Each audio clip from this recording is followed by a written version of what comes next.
ejja kubetegekebwa mu Conference Hall Gagadde gye bayita Woodbine Banquet and Convention Center ngenesangibwa ku 30 Vice Regent Boulevard on M9W70A4. Ejja kubetandika ku naku z'omwezi 17 ekomekereza naku z'omwezi 18 omwezi ogw'olubereberye, that is January 2025. Ngoyagala okumanya ebisingawo kubira kafulumu kuzitegeka nannyini kampuni ya Extreme Music and Events Management omukyala Dorone Kajumba onasanga mu ggwanga lya Canada ku ssimu ze ez'omungalo zino bbiri wammanga zengenda okusoma. Esooka eri kasaalaba kye tuyita plus 16479290340 essimu esooka eri kasaalaba emu 647290740. Eddako eri plus 14372596003. Eddako bukanje kudde mu lulimi olufuluganda eri kasaalaba emu 43725596030. Ojja kuba omufuna mubeere nga mwogera ku nsonga ezo eza conference eyo yeeyo no conference ojja kuba omufuna. Alright, lozake kalango kendinawo olwaleero njala tugende butereevu ku video eyandeese.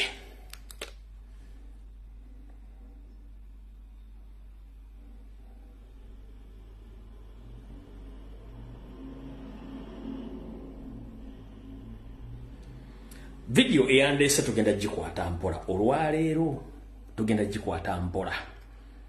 Mu kugikwata empola njagala tuwulirize nga bulijjo. Ndowooza kati mutandise okutegeera kye bayita ekiri emmengo oba ekiri ewaka kyekirya n'atabaala. Oza mutegedde. Njala tutandike n'omutamanya ngamba ono Yoseriti Bahabulo tusimbule video. We shall crush those enemies as we have done in the past. You preach your nonsense, we shall answer you by what?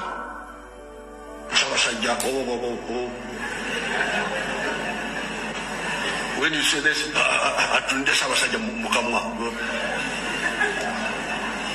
but politics is about to kill Mukamwa.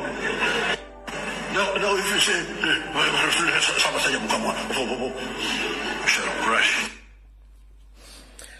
Alright, Mr. Yoseriti Bahabulu alutabayisira mutabani wa kale ekyensi kya muzizide ensanga bisibe nannyini kabuyonje etambula.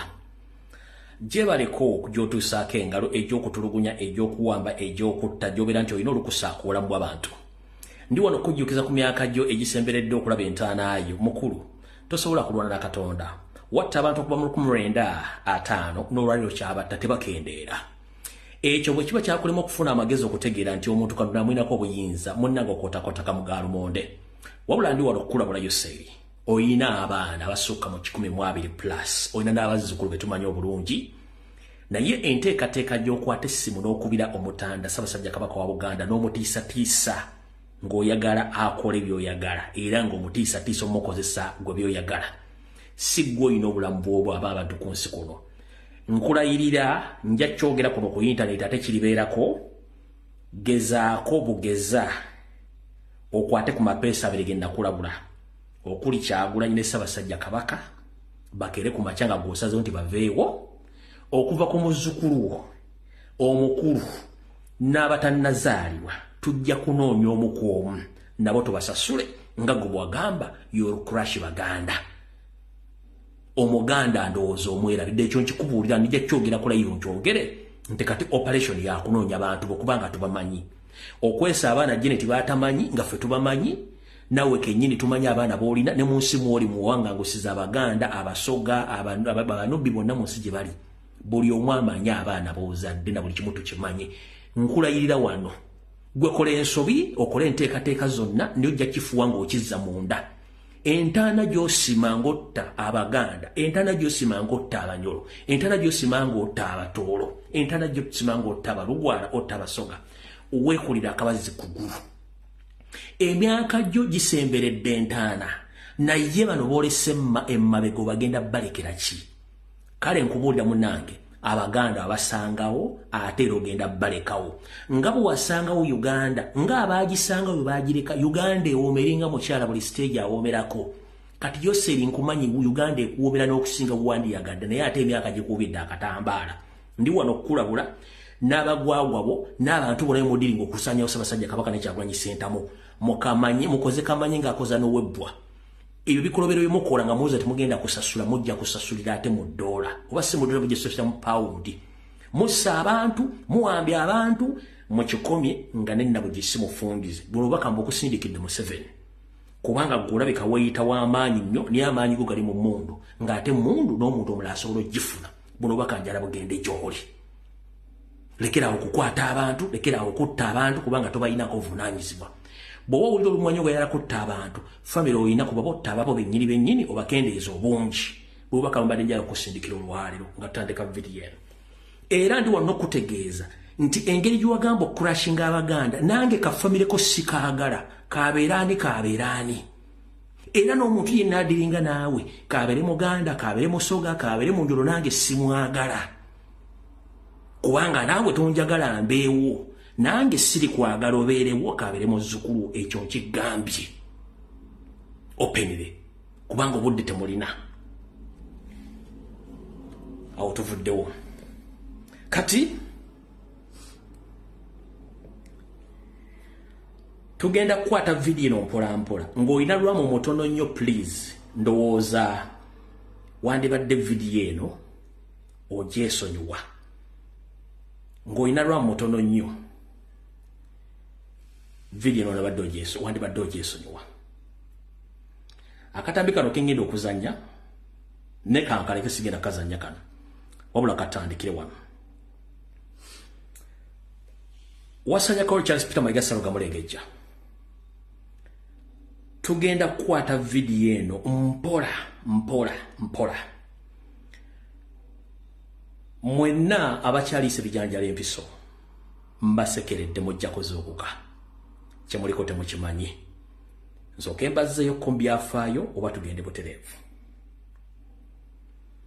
nina ekifaananyi kye naganye okupositinga naye kankibateere wano mukirabe mukakase Ssaabasajja Kabaka obulumi bw'ayitamu yensonga lwaki akasajja Kamayiga sikaagala ne mukama wako Museveni mwenna batugaana okulaba Ssaabasajja Kabaka kubanga bakimanyi nti kyangu nnyo ffe okwidentifyinga ebintu ebituuse ku Ssaabasajja Kabaka ne bimukyuseeko ekifaananyi kino nandiyadde saagala kita era ndowooza nga sinnakiraga bantu ogusinzaayo Ssaabasajja Kabaka okuba nti ngenda kulaga ekifaananyi kino olw'ensonga nti abantu abasinga obungi tebamanyi mbeera mwoli mainstream media baazi kujjako ne bakolekera eyaabwe ey'amayiga ya BBS okuba nti be bakola edit mu buli kimu nga tebakkiriza kifaananyi kyonna kufuluma naye ekifaananyi kino kyafulumye nga akomyewo muwala we yamutunuulidde wadde yabaddeko akamwenyumwenyu nga ne Ssaabasajja Kabaka aliko akamwenyumwenyu naye ku ludda luno olw'oludda kuba yabadde atunudde bw'ati ne ku ludda luno olwa kkono ku kutuukwe Ssaabasajja Kabaka kireka bamukolako operations nga bamuwayalinga okuba ndowooza bamuteekamu listening gadgets nga mwomina abasinga obungi temwakiraba kati mulyoke mutegeere oli yabagamba nti alaji ekifaananyi kino mukiraba sindakizuuminga ono emuwala we Ssaabasajja Kabaka y'oyo kansooke nsembeza ekifaananyi kino mukirabe oli azoga nti akyabaddemu edit sinnakizuuminga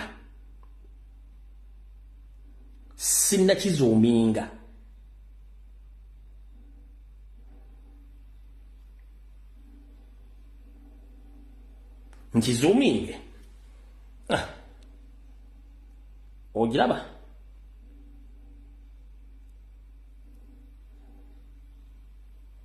ebibira ddala munda eno neyita kutu waggulu zezino ensonga lwaki tebaagala mumulabe nkizizzaayo bulungi nnyo nkiddemu nkizuuminge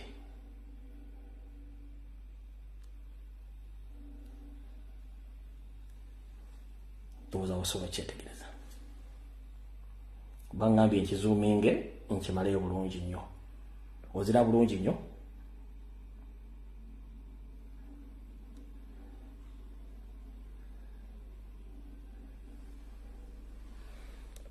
yensonga lwaki saagala Mayiga, saagala n'abantu be.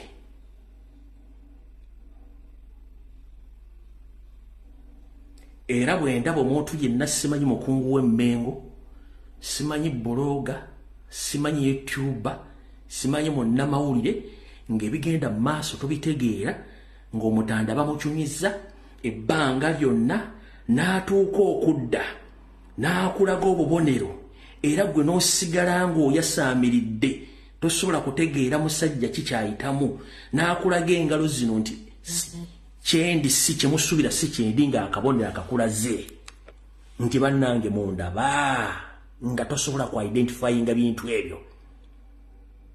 Ssaabasajja Kabaka empeta ye ebeerako, abeera ne galubindi ze nga buli kimu yadde tasiibula muntu nti akuba jjambo. Omu ku bubonero bw'alina okukulaga mutegeere ki ekigenda mu maaso ng'empeta teriiko. Ne mbagamba nti ate ye ayagala obwakabaka era essaawa zino yabadde mu Amerika, ate ye empeta agirina.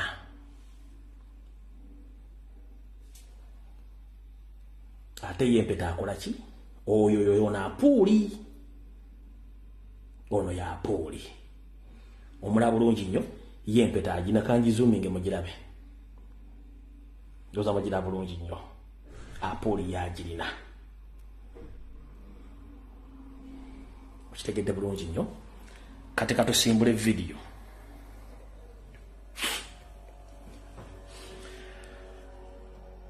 Kuno kuliko abantu abansiga emyaka, kuliko abamanyi ebyafaayo, kuliko abamanyi ensonga z'Obwakabaka, kuliko abantu abalina information, kuliko abantu abagisirikidde n'abeewuunya. Video ya leero egenda kubeera nkambwe mukko. Abamasimu bwe sigatate munnenya. Lwaki egenda kubeera mu nkambwe mukko? Tusaasire nnyo Ssaabasajja Kabaka, kubanga olwaliro wenjogerera luno ayinza okuba nga amaze okutuuka mu lubirire olw'enkoni. Nkiddamu mwena Abaganda, Ssaabasajja Kabaka ayolekedde Masaka mu lubirire olw'enkoni. Nkiddamu wetwogerera essaawa zino ayinza okuba atuuse mu lubirire olw'enkoni. Lwe nabagambako nga yakadda.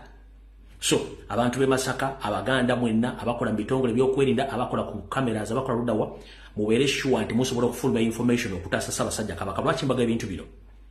Gwe omusajja omunyankole ali ku kamera, oba omulugwala ali ku kamera, oba omusoga ali ku kamera, kyonna kyonna ekibuga mwoli. Custodian wo akutte ploti ye ey'ettaka ne properties ye Ssaabasajja Kabaka. Without him, you own nothing in Uganda. So he is our custodian. We must make sure that he is safe wherever he is. So right now, I think he had arrived in Nkoni Masaka. Okusinzira ku information gyefunyeeko. So njagala bategeeza nti essaawa zino atuuse Nkoni. Ayinza okuba atuuse oba nga atuuka butuusi e Masaka. Ndoza mutegedde bulungi nnyo. Kati njagala tuluveeko ntono.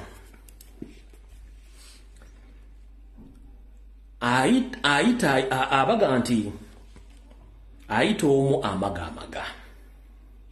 Mwenna abadde Mmengo, kansoke mbazeeyo kemabega. Mujjukira Ssaabasajja Kabaka lwe yagenda mu ssaza lye Kayunga. Nti ye Ssaabasajja Kabaka baamugana ogenda e Kayunga nga Museveni akola ebikolobero, era abantu Abaganda ne Bannayuganda 40 battibwa. Omusango ogwo era gwavulugibwa tegwagenda mu maaso. Naye mu 2009 Mayiga ono yali Minister wa Cabinet ne Information era n'olukiiko. Njalo soko tegeeza banyabo ne bassebo obadde tebamanyi ala bategeeza olwaliro. Ekintu Mayiga kyakola baali bakitegeka dda ne Museveni ne John Katende okufuula Obwakabaka a private company. Okufuula Obwakabaka private company. Abajjukirako emabega emyaka ndozange ebyo ne bagamba nti Mayiga yaddira omwaliro mulamba mbulange Mmengo baguteekamu bannamateeka b'ekika ekyenjawulo nga ne Katende yalimu. Ekyabaleeta okubeera mu Bulange omwo kwali kunoonya buli kiwandiiko kyonna ekya Buganda kitaputa n'ekivundulo kizza mu nnimi zaabwe ez'amateeka n'okukyusa bwe kityo bwe kyali. Omwami ono mpolampola yagenda akyusa bw'afuuka Katikkiro n'akyusa buli kimu Buganda agifuule private company nga ye. Ebisigadde details zijja kujja mu maaso, mujja kufuna information mugenda kutya just mbasumirako busonizi nakubajjukiza. mu 2009 nga tugenze Ssaabasajja Kabaka muganya ogende Kayunga abantu 40 battibwa naye ekyewuunyisa ono omwami nga minisita w'amawulire mugenda kubeera shocked bubatta abantu ne bagana Ssaabasajja Kabaka ogende Kayunga mugerere eyaliyo omusajja oyo yakola kyamaanyi nnyo okukondemminga gavumenti n'okukola ebyali birina okukolebwa ne nvaamu n'omuzaana wa Kabaka ow'amaanyi n'atwala omusango mu kkooti oguggula ku gavumenti ya Museveni n'abatemu abatta abasajja ba Kabaka n'abazaana. Mayiga bwe yategeera nti omusango bagenze kuwabira Museveni mu kkooti n'asindika abasajja bale bakubira omukyala omu ku bazaana ba Kabaka b'amaanyi mu Kayunga n'abagamba n'omugamba nti jjayo omusango omukyala n'agaana. Kyatwala Wassanja Kawo Charles Peter Mayiga Ssalonga Mulenge ye kennyini n'asituka n'alumba omukyala n'amugamba nkuwa ebiragiro bino jjayo omusango oyagala obulamu ku biragiro bya President Museveni yalagidde jjayo omusango. Era omusango omukyala yatiisibwatiisibwa na Mayiga yennyini yasituka physically n'afuusinga omukyala okujjayo omusango ogwo nga tannafuuka na Katikkiro. Wayita ebbanga lya mwaka gumu mu 2010 Mayiga n'akabinja kaakali Emmengo ne bakola olukolo ky'amasiro. Kati emyaka 14 ng'amasiro tegaggwa nenga ssente mwazisonda. Ekyo si kyekikulu, ekikulu kyekirwa. Emisango gyonna egibadde givunaana Ssaabasajja Kabaka Ronald Muwenda Mutebi owokubiri Mayiga yabadde master plana waajo ng'era ya facilitatinga abo abavunaana Kabaka mu kkooti. Yensonga lwaki towuliddeyo musango n'ogumu Mayiga ne banne nga bakyalenjinza omuntu yena mu kkooti omugamba nti lwaki otwala Ssaabasajja Kabaka. Mubasindikira n'omu ku bataka b'ebika ow'ekika ky'ente eyagenda okuggulako Ssaabasajja Kabaka omusango mu kkooti ku lw'ettaka ly'e Kato mu Ssasa mumanye ab'ente baweesi. Era omusango ne bagusingisa Ssaabasajja Kabaka ng'alina okusasula oyo akulira ekika ky'ente amusasule ssente. Bino byonna nga biri influenced by Mayiga nga ya drafting emisango egyo byonna ebibadde by'okuswaza Ssaabasajja Kabaka omuvuma omukola ki byonna bibadde bya Mayiga nga bali mu kasisitemu kali akokkola emirimu egyo. Kati ndoza mutegedde bulungi ekintu kino gye kiva. Kati mumalo kitegeera bwe mutyo njagala mubeere bantu bakulu ate mutegeere ensonga zino bulungi nnyo. Bwe mmalo zitegeera mujja kutegeera lwaki ensonga zino zitambula bwe ziti. Mbaddireyo muwulize bulungi nnyo. Wali otuddakaawo ne weebuuza lwaki Mmengo ejjuddemu abaana n'abazzukulu abamu ku baabo abantu abaalina ebikolwa bye baakola ku Bwakabaka ku mulembe gwa kitaawe wa Mutebi oba ku Ssekabaka Frederick Luwangula Muteesa nga be bali Mmengo essaawa zino bazzukulu baabo n'abamu ku bo nga bakyaliwo nga tebatumidde mwana. Tugenze mu maaso. Ku lunaku olwokusatu nababuulira omusajja oyo Katikkiro owookubiri wagwa Nsibirwa jjajja mumanyi Martin Luther Nsibirwa. Martin Luther Nsibirwa yeetumiikiriza n'awaayo ettaka lya Buganda ne bazimbako ssettendekero wa Makerere University. Era yeetumiikiriza nakkiriziganya n'abamagulu meeru ne baddira eggwanga Uganda oba Buganda ne baligatta ku East Africa ku biragiro bya bazungu Abangereza naye nga ye Ssekabaka Muteesa yali aganya okuwaayo ensi ye. Kati weewuunye omuzzukulu ng'ayina revenge mu ngalo ze wandisuubidde kikyagenda okukola ku mbwa Ssaabasajja Kabaka. Mugenda kulya information ng'evaayo ku speed. Oyo omu wagwa Nsibirwa jjukira jjajjaawe omusajja Omuganda Nakabala ataalikuwadde enjokyo Sseekaatuuka yamukuba essasi ku mutwe ng'amulanga okulya mu Bwakabaka bwa Buganda okulya mu Ssekabaka Muteesa olukwe n'amuttirawo. Gw'osuubidde ono ku bigambo bawulidde ku mikubu w'essimu eyavuddeyo ng'alaajana ne byempulidde okuva mu famire ne byempulidde mu nkuubo ono ayinza okwagala Ssaabasajja Kabaka abeerewo. Kizibu tuvudde waawo. tugenze ku yali mu nteekateeka z'okukola ebintu by'amateeka n'okubaga endagaano zonna John Katende. Nnaku zino abeera mu galaji bw'atyo era n'ebyasiba bikutuka. Jjukira nabagamba nti abantu bano bandiyagala okusaanyawo Ssaabasajja Kabaka naye bayinza Ssaabasajja Kabaka lw'okuba ntakola ki munnange tawerekera bagenze kutereka. Naye ate yandituula mu katebe ke n'alaba abantu abo nga bagenze obbatereka ye ng'akyaliwo. Amanyi Oluganda luza mutegedde bulungi nnyo. Omukulu John Katende ono story emugimanyi tugibaddamu buddizi. Kitaawe yali musajja omu ku basolooza b'emisolo bakubatambuza ssente eziva mu busuulu obwali busasulwa Abaganda. Yaweebwa ensimbi zino ez'omusolo azireete mu kitavvu kya Buganda. Omusajja ono ssente zino teyazituusa yazeezibika. Bw'azeezibika bagenda omukebera ssente bazisanga mu obubikka ebigere mwe muyita sockings era yogayoga mu kkooti ya Kisekwa. Mu kkooti ya Kisekwa bagumusalira nga tebaliko wadde gwebebuzizaako ne bamutwala mu mbuzi ekogga. Mu mbuzi ekogga eyo nno gye yafiira ono omutabani n'afuna akamaani oba akasajja ku mutima akamuviirako okugamba nti nja kukola buli kimu ekisoboka okukola revenge nga ngikola mu Bwakabaka bwa Buganda oba obusaanyaawo n'okukola buli kimu kyenjagala. Bwe mwamulaba ng'ayimiridde kumbe yayinayo ebirowoozo by'okusaanya Buganda oyo omu ku bo wakubiri abadde akyali mu Buganda.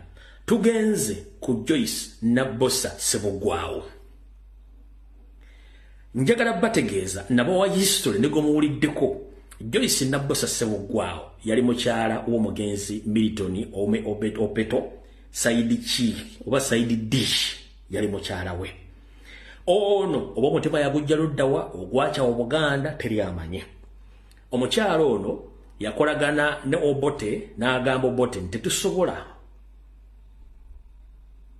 kukola bya bufuzi nga Buganda ekyali y'amaanyi ne Bungereza yizo twafuna kyeyagala. Tuwandikire Bungereza tugigambe nti ekole buli ekisoboka okusaanyaawo Ssaabasajja Ssekabaka Frederick Luwangula Muteesa n'okusaanya Obwakabaka bo basobola okuba nti bafuna mu Buganda n'okuba nga Buganda babuteeka wansi. Era yatuula bulungi nnyo ne baawe omugenzi Obote ng'amaze okwewujja ekiwojjolo ne bawandiika ebbaluwa namutaayika ne bagiweereza e Bungereza. Ebbaluwa eyo newa Obote amaanyi n'ategeeza ne musajja munne Idi Amin Dada ne balumba olubiri ebyaddako mwabimanya. Ebyaddako bwe byavaawo awo era omukyalo ono y'omu yeetaba mu lukwe olwasaanyawo Ssekabaka Frederick Luwangula Muteesa e Bungereza. Era y'omu ku bawala ebijuujulo byera mu biseera ebyo ebyawo obutwa mu mwali n'omuwala gwe bali bayita Ssekannyo. Era lipooti ya Scotland Yard ekitongole ekibegera mu Bungereza n'ebweru wa Bungereza ya Scotland Yard kyazo ne lipooti gye kirina amannya g'omukyalo oyo Joyce Nabbosa Ssebuggwawo mu lipooti mwegali be bantu basatu n'abala bangi nnyo. Gwe teweebuuza abantu bano baliraana n'abata Ssaabasajja Kabaka to the extent nti era be bali mu vulugu ono awo tuvuddewo kambazeeyo Kembega. Mwenna bajjajjaffe abaaliwo ku biseera bya Ssekabaka Frederick Luwangula Muteesa ebyobufuzi nga bifuuse kafandalinga eddya ly'obukadde. Ngenda gamba nti mwakola ensobi gye mulina okunnyonnyola Abaganda abamu bwe mba mukyaliwo oba bazzukulu bammwe okujja okunnyonnyola ensonga eno etya. Njagala twawula ebintu bino bibiri wammanga. Mbajjukiza nti Buganda yasooka okwefuga. Uganda ne yukaeddako enkeera. Buganda yalina buli kitongole kyonna n'ensimbi ezeetaagisa kubanga era oluyimba lw'eggwanga ekitiibwa kya Buganda bendewera ne poliisi tebikina amakomera buli kimu lyeye kirina. Olw'omutima omulungi n'ensalo y'ofuuka eggwanga.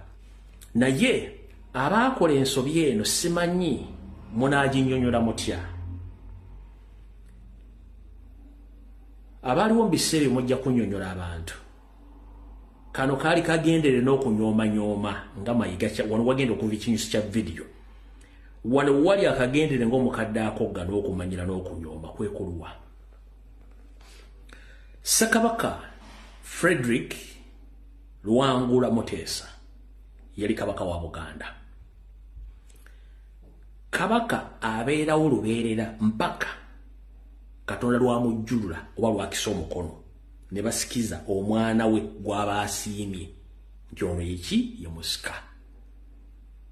nkiddamu omuntu bw'abeera kabaka abeera mufuzi wa lubeerera mpaka nga Katonda asimye n'amujjulula era bw'aba amujjuludde banga akisiza omukono mu ngabo wabeerawo omulangira alindiridde Namulondo ne bw'ataba mwana we ng'asobola okuva mu lulyo olulala olufuzi wabeera waawo naye wane wali ekibuuzo baani abaaliwo abassa ekitiibwa kya Sir Edward Muteesa omukkirizisa afuuke pulezidenti wa Uganda nga pulezidenti bamukubako akalu ng'era basobola omukunkumula omukono mu kibya n'okumuwamba.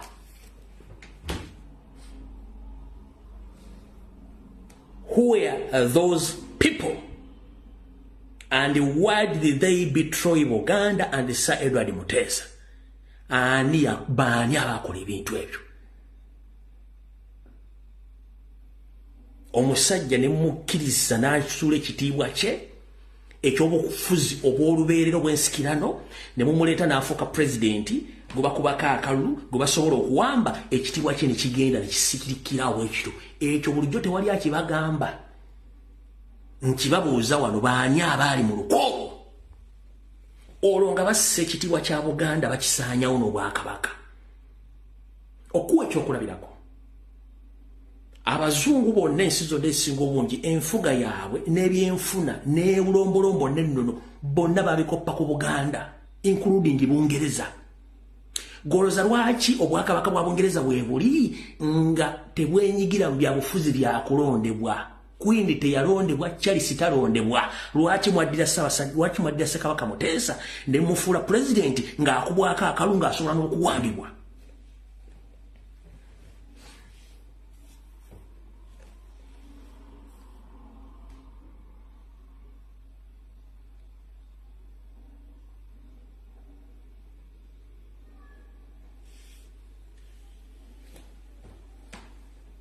Mwetaaga okunnyonnyola Abaganda ne Uganda ani yakola ensobi eyo okuddira Obuganda obiteeka mu bigere by'Abazungu ne mujja Sir Edward Muteesa ku kitiibwa kye ky'obukulembeze obw'olubeerero bw'ennono ne mussa ne mufuula pulezidenti nga pulezidenti awambibwa oba akubwako akalulu. Kiki ekyaddirira mu luvannyuma lw'emyaka myezi mitono nnyo?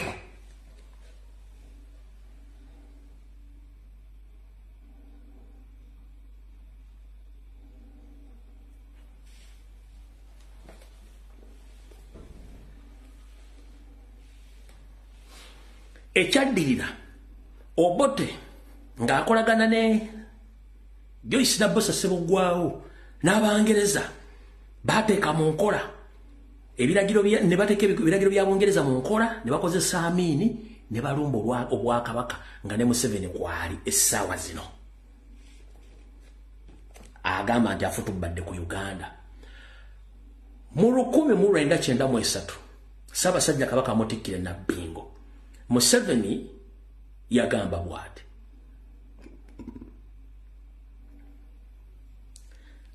aziza Obwakabaka tebusoloza musolo, tebuyina buyinza, tebukola ki, ne kibeera waawo. Buganda neesigaza political power yaayo nga teri muntu agenda kwesimba Bwakabaka wa mu Uganda nga tamaze kusaba lukusa kuva Mmengo oba buyinza Mmengo, kye tuyita endorsement. Ekino bajja nga bakijjawo mpola. Era kati kyalina bargaining power mu kintu kyonna under Mayiga. Kati wenjagala mutegeerere waawana.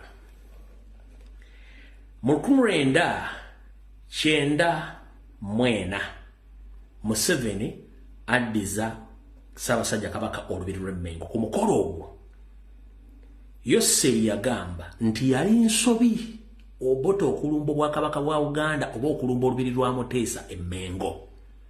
Ye nga Museveni yagamba nze singa nalinze nandibadde nkozesa Abaganda bennyini okusaanyawo Buganda. Kati musajja wa Kabaka ali mu diaspora ayambadde eminagiro oweereza mbu Ssaabasajja Kabaka ali mu America, ali Canada, ali Bungereza, ali mu Europe, ali luddawa. Kikyolondo okuva mu kino? Kubanze nkujjira ebiwo n'enkuleeta n'ebyayiwo. Kikyolondo okuva mu kino? Museveni yagamba ngenda kukozesa Abaganda bennyini okusuula Buganda. Kati ffe twalowooza nti buli alina erinnya egganda era asobola okugera n'okukokya era asobola n'okugamba nti ndi mutabani wa gundi ndi muzzukulu wa gundi n'akomawo ndi Muganda. Abantu abasinga bonna bakulize nga bombozi. Abaganda bali Mmengo bonna bakuzire nga bombozi.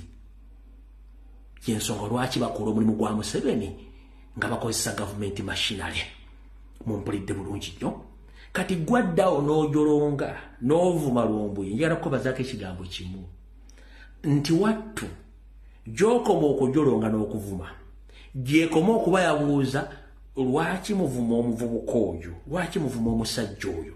Wattu bagenda okuwuliza bye ngenda okwogera bye njogedde nga baga nti mulindeko omusajja mutuufu.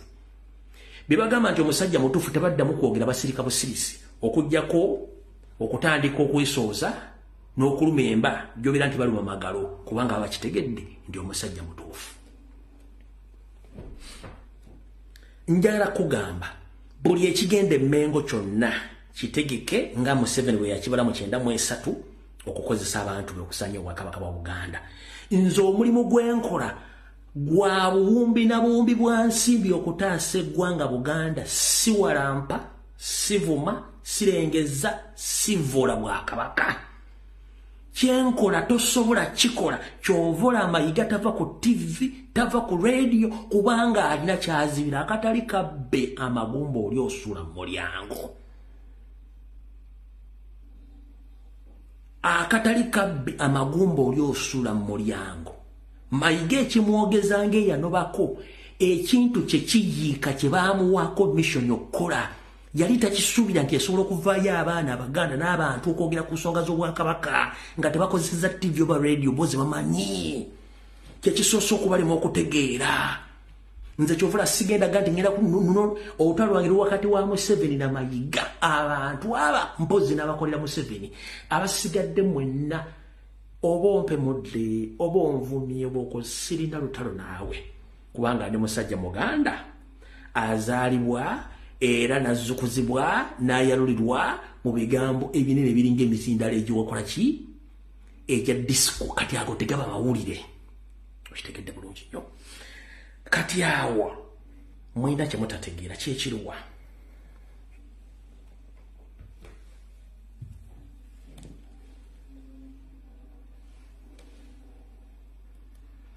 Kankibalage.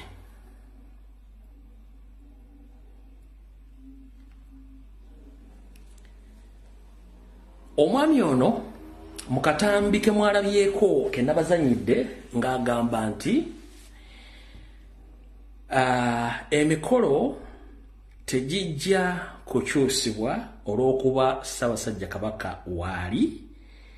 Ekyo si kya Buganda, kya bwewussa, kimenya obulombolombo n'ennono.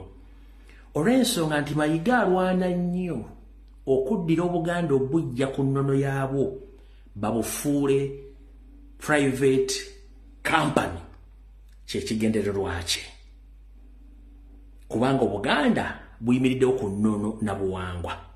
1. Mayiga mukozi ng'abakozi abalala talina moral authority ku Ssaabasajja Kabaka. Buli muntu yenna alondebwa mu kifo bulondebwa n'ateekawo kye tuyita resistance kitegeeza nti si y'abaali timunyimidde mu kifo ekyo ng'akibaddemu nga yenno. Buli muntu yenna ali mu kifo mwalondebwa obulondebwa bwe bamugamba nti vaamu n'akulaga nti alemeddemu w'amaanyi ansi ojja gifuna mu bwongo bw'ompola ng'omaze okuzuuka nga teweewunzise otegeere ani ali emabega we. Era mubamanyi bulungi nnyo nga ne Mayiga mwali kuliko Demapuuga, kuliko Joyce Bagabemanga, kuliko Abedi Bwanika. Ye kiiki era yayingira Mmengo nga temugimanyi Medad Lubega Sseggona. History w'okubakwata mwamutegeera, swap deal ezaakola mwazitegeera era temuzuuka temufuna bwongo. Omwami ono ekikolwa kye yakoze okugamba nti Kabaka ne bw'aba akomye mu kkooti gusobola kukyuka. Olwo addira ennono yaffe bagisaanyaawo bajingize mu ddiini ebenga tekyalina mugaso era nga bajja kuba bagambe nti mu Buganda okwabya olumbe kizi kya muzizo okusamira kya muzizo ekyo bagenda kigamba very soon kubanga kyekiddako anda Mayiga kubanga balina mission eyo amatikira gabaga nnono era gabera mu Lubiri Mmengo kubako kutikirwako Ssaabasajja Kabaka n'okumukongojja era ennono ezikolebwa zonna za Buganda gwe n'oŋŋamba nti nnyini mukolo yakomera nga tajja kubeerako kubanga mulina mission emusirikiza ngo obudde bukyali n'ogamba kati ndokamba tegeeze Church of Uganda Museveni yagitwala dda over tekyali ku nnono za Church of Uganda eri kontrolibwa by Museveni waggulu yateekayo ono musajja we Kazimba Mugalu ne bajja goloza lwaki bajjawo Kiteruwalira nga nina mugisimu fungiza musajja wattu baali bagenda na mutta Kiteruwalira kunayinza okuba kwali ajja bagamu eri box oba sirole nti nina kye naona enyimba zigenda okuyimbibwa mugenda ziwulira njagala mulizo mugenda kuwulira ennyimba bagenda kuwana kati mugenda tandika okulya nga buli speech yonna ekolebwa bawaana Mayiga baminisita be n'abasajja bakola emirimu Buganda the main key point ezigenda okuba zoogerwa ku mikolo gyonna kuwaana Mayiga kuwaana baminisita b'e Mmengo na kuwaana basajja ba Kabaka abo abakola Mmengo kati kansoke nziremu aka video kali then mbazanyire ka video kano kansoke mbazanyire kano nkabadde muddize Omulabirizi w'Ennamirembe yafulumiza n'enteekateeka bamaze okwetegeka essaala zitegekeddwa abayimbi beetegese omulabirizi w'Ennamirembe yamaze dde okukola enteekateeka essaala zitegekeddwa essaala zitegekeddwa zavudde mu ggulu ewa Katonda nga zanjawulo ku ssaala ezibadde zisaba buli lunaku mu ggwanga Uganda nga n'azisaba ali special akabuuza kwaya entuufu ebadde erina okuyimba Ennamirembe kwaya y'Ennamirembe baagigoba dda ne baleeta abasajja bababaaka bano abeeyita Abaganda bagenda okuyimba ennyimba eziwaana Mayiga bali muri hustles kwaya entuufu eya Namirembe yagobwa dda ekyo nakyo bw'olina Omuganda nga badde aweereza Mmengo aweereza mu kkanisa ya Uganda Namirembe agenda kukubolya kwaya eriwo nkyamu nkubuuzizza essaala z'ogamba tesobola kukyuka waliwo special players ezavudde mu ggulu specifically nga zaala olunaku kwaya egenda okuyimba yeri special kuba nagikonfaminze okitegeera bulungi nnyo tugende mu maaso Katoyinza gamba mu nnaku zino entono bwezi ate atujjuludde tugenza mu Lubiri kuba Kabaka akomyewo Kabaka ye muyima w'olutikko y'Ennamirembe oba Dickson akimanyi mbu mu nnaku entono ennyo Kabaka tasobola kukyusiza mukolo newankubadde akomyewo mbugudde mu Lubiri nkujjukiza omukolo gwa Ssaabasajja Kabaka si gugwo nga Mayiga ekyo tukifundikidde mujjukira we nabagamba nti omusajja ono abambo bamukwata Jake era kaali kamanyiiro bamugamba nti eno ennyama gye tuli mu kuteekateeka wano ya Kabaka agenda gijawula basajja be nababuuza Kabaka yaani kati bwe muli omusajja ono ng'ayogera ebigambo by'okuvula Ssaabasajja Kabaka kuva dda ye tamanyi Kabaka yaani ng'akamafula eginzeeyo ng'alina missoni oyina muganda omumbu wakola mu Bwakabaka oyina mu ttaka oyina ali mubuuze ekigambo kyenjogedde Mugerumbu ye kyeyayogedde nti Mayiga bamukwata embirigo oluvannyuma lw'okubuuza abambuwa mu Kabaka yaani kati bw'owulya ebigambo bino ng'ayogera kinambu kasimba amannyo nga magujjejja ebyayi mu ssubi gw'olowooza kikyaba ategeeza kubanga ye aliwo kulengeza ebigambo by'enkozesa bya Luganda olukusifu olwambaze kuba nabagamba nze sisaasaanya ntungo wano ku pulogulaamu yange atamanyi Luganda ebigambo byenjogedde bya Luganda olwambaze era olutanvunaanibwako kubanga olulimi Oluganda lugagga nnyo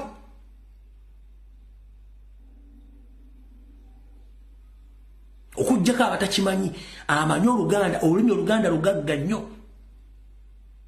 tugenze mu maaso era kkanisa eyo yazimbibwa Ssekabaka Daudi Chwa ekyamazima era kabaka wa Buganda ye muyima w'ekkanisa y'e Namirembe. N'olwekyo tetujja kuva mu kifo ky'ekkanisa ekyalangirirwa edda wadde nga kabaka waali. Ebya visa ab'omutimbagano bwe baayagala okubisavuwaza.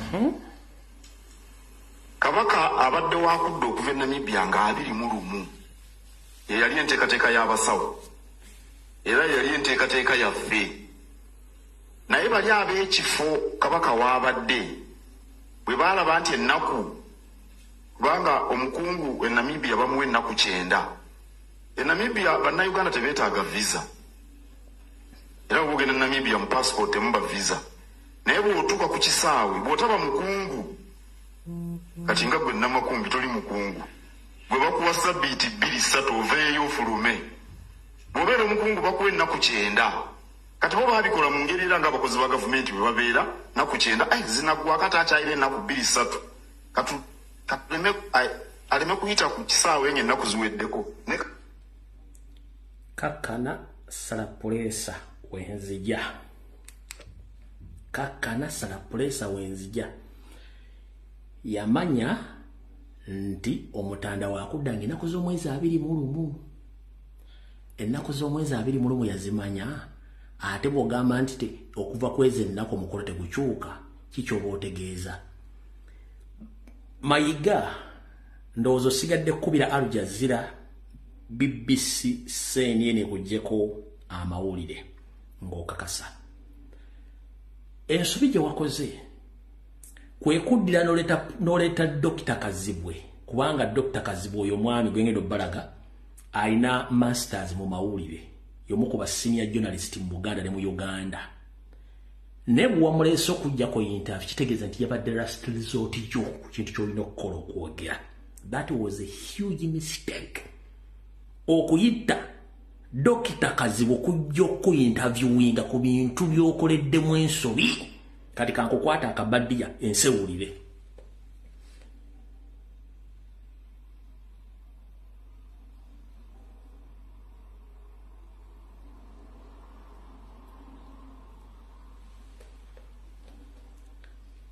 Njagala muwulirize vidiyo eno kigambo ku kigambo njibannyonnyole mugenda tegeera. Before nga sinnagita njagala nsooke mbawe olujjuliro lwa vidiyo eno nga sinnagita lwe luluwa. Olujjuliro mulumanyi kati buli omu muwadde akabego yebegereko ku byengenda okwogera ne byagenda okuwulira. Mu bigambo byengenda okwogera bigenda bawo ekifaananyi ekigenda okubira mu ka vidiyo kano ekisookera ddala. Omwami ono bwe yabadde afulumya ebigambo bino yalaze nti Ssaabasajja Kabaka yayingira mu Namibia ng'omuntu wa Ssaabasajja Kabaka yayingira mu Namibia gavumenti ya Namibia yamutegeera ng'omuntu omukulu ow'amaanyi mu ggwanga. Nkiddamu bw'owulira akatambi kano ono Mayiga alaga mu katambi te Ssaabasajja Kabaka yayingira mu Namibia like nobody ne gavumenti ya Namibia temanyi muntu kigwerina. Wano wali ekinyusi kya vidiyo. Bw'owulira akatambi kano kigenda kulaga nti Mayiga bayingiza omuntu nga ne gavumenti ya Namibia temanyi muntu kigwekutte oba gwerina. Mayina bagamba nti omuntu omuwanga obudde ne yeekuba ggoolo. Dr. Sam Kazibwe omusajja ono yakosezza ensobi okuteeka ekifaananyi kyo mu kubuuza ebibuuzo nga naawe Kazibwe ebituufu obimanyi. Sandisuubidde muntu alina masters mu mawulire kujjako Mayiga interview oba bw'okyeseza bw'okyesa simanyi. Bw'owuliriza akatambi kano kakulaga nti Kabaka baamuyingiza mu Namibia nga Namibia temanyi muntu kyayingidde. 1. Omuntu yenna bw'ayingira mu ggwanga nga diplomat bebe bitiibwa ayingirira ku mugguukiro mulala ogutali gw'abantu bonna era oluyingira bamuggyako details ze zonna ne baziteeka mu system nti omuntu gunde gudi yavudde mu nsi bw'ati ali ku kitiibwa bwe kiti ne baziteeka mu system ne bamanyi omuntu gwe baddiringa naye. Njagala wano omuntu muwandike message 5 zokka oba byenjogera si bituufu. diplomat yenna bwayingira mu ggwanga tayingirira mu lujjudde, ayingira mu wingi yaba diplomat. Era bwayingira bamujjako details yani azza kukola ki, agenda kusulawa, agenda kumala bbanga ki, era ne gavumenti ne security y'ensi eyo era omumonitaringa 24/7 until lwanaafuluma. Njagala muwandika n'abantu 5 oba njogedde bikyamu.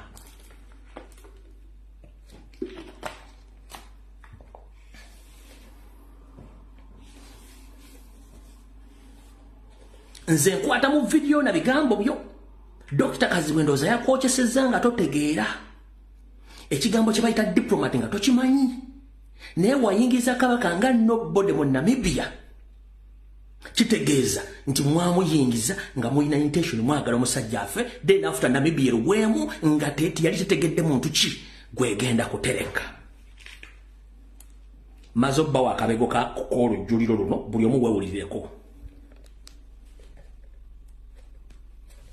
Jetuyiteeyo abantu webeebuuliza kabaka owa Buganda gavumenti ya Namibia etuuka etya okugaana okumwongerayo yadde olunaku lumu bw'aba asazeewo okusigala Uliraawo nekirerikiriza bangi. Ekyamazima ekyo nakyo era bano abatamanya ngamba bye bakiwaawaza. Bw'ogenda Namibia ng'oli munnauganda teweetaaga visa. Ogenda bugenzi oyingira. Kati bw'oba ne passport eya bulijjo bakuwandooza sabbiiti 2 bwekityo. Bw'oba ne passport ey'ekikungu gye bayita diplomatic passport bakuwa ennaku 9 myezi 3. Kati olwokuba kabaka alina passport ya kikungu yayitawo wali ku kisaba bateekamu ennaku 9. Mbagambye nti ensi etambulira nnyo ku mateeka. Kakati bo bana abala bwe yayitawo ku kisaawe bateekamu buteesi ennaku 9. Akomuka kutte bulungi. Bwe yayitawo ku kisaawe bateekamu buteesi ennaku 9. Bwe yayitawo ku kisaawe mu kooti ng'ebigambo bino bulungi.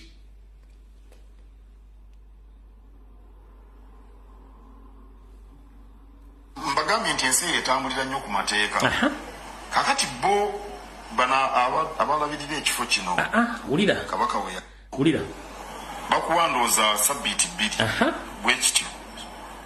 Bw'oba ne passport ey'ekikungu wulira gye bayita diplomatic passport bakuwa ennaku 9 myezi 3.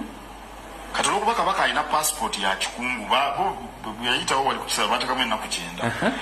Mbagambye nti ensi etambulira nnyo ku mateeka.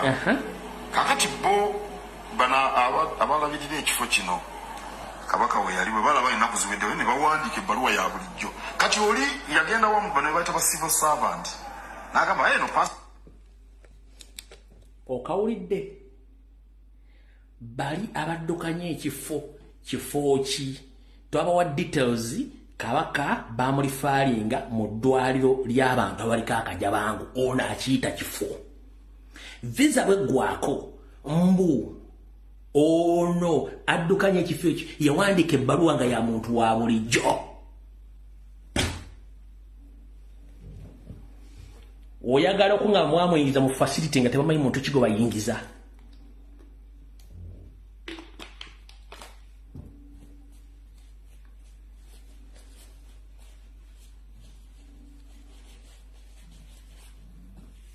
Nkaddemu mukategere bigambo bye video ze interview ye gyenkwatamu wano wakulu nnyo muwulire bulungi nnyo wano wakulu nnyo wewali ekinyusi wulira ennaku 9. Mbagambye nti ensi etambulira nnyo ku mateeka. Kakati bo bana abalabirira ekifo kino kabaka we yali bwe balaba ennaku ziweddewo ne bawandiika ebbaluwa ya bulijjo. Kati oli yagenda wamu bano bayita ba civil servant n'agamba eno passport ya 19 ziweddeko ye yateeka mu byabufuzi. Yawandiika buwandiisa amateeka gaabwe kyegagamba. Muzungu kyayita ekirutini ekya bulijjo. Sirowooza nti oyo yawandiika oba ne kabaka yali amumanyi. Simanyi ayinza okuba yali amumanyi naye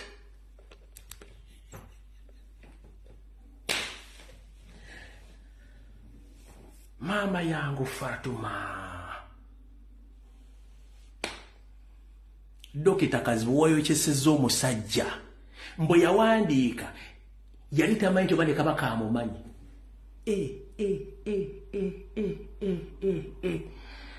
Abanaakuba amasimu n'abagaayi bwe mutakuba amasimu temunnenya. Maama yangu Fatuma Mayiga otwala obudde ne weewuliriza ebigambo by'oyogedde ku TV, ku radio, ku interview oba nedda? Maama yangu Fatuma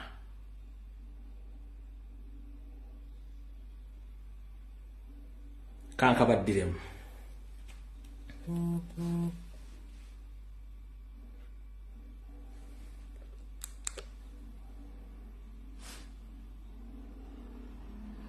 Kano bwenkazanya omulundi okusiddamu okukazanya ngenda kata kagende naye njagala buli kimu kiteeke mu bwongo. Passport ya kikungu yayitawo wali kukisaba batakamu ennaku 9. Yes. Mbagambye nti ensi etambulira nnyo ku mateeka. Kakati bo bana abalabirira ekifo kino Kabaka we yali bwe balaba ennaku ziweddewo ne bawandiika ebbaluwa ya bulijjo. Kati oli yagenda wamu bano bayita ba civil servant. Nagamba eno passport ya 19 ziweddeko yesu yateka mu byabufuzi.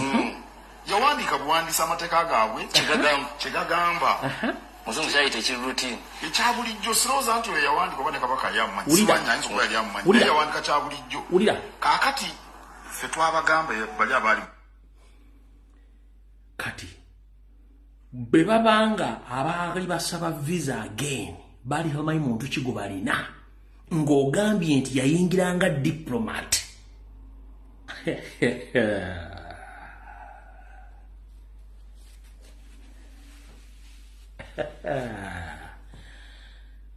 Musajja mukulu nga weeye amanda mu buli maawa. Eyawandiika ebbaluwa nga tamanyi Kabaka gwawandiikira bbaluwa.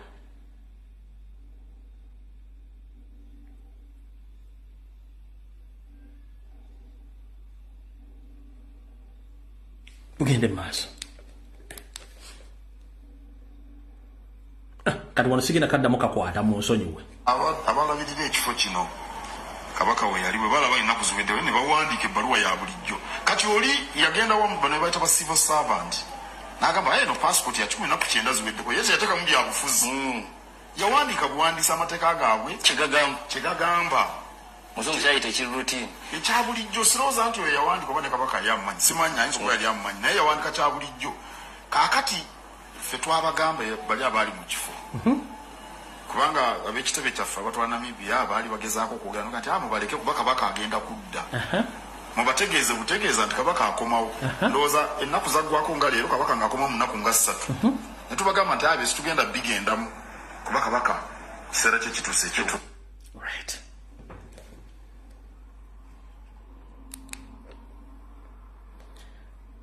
When you are addressing people, make sure that you are more clever than the people you are addressing. Yosseriti Bahabulwa Rutabayisirwa, the son of Ukarechezi, said that he didn't know that Kabaka was in Namibia. Yagamba nebya Kabaka tayimanyi ali mu Namibia. Kati goyogera embassy ya Uganda mu Namibia ne South Africa. Nti mwali mu contact how and where. Ngezi mutu itabasiri mutu lebakama tu. Mukama Museveni yagamba yetamayita mti Kabaka ali mu Namibia tabimanyirako. Yeke nyini abaliko muwandiike wano njagala message 3. Zokka zimmala. Museveni yagamba atya.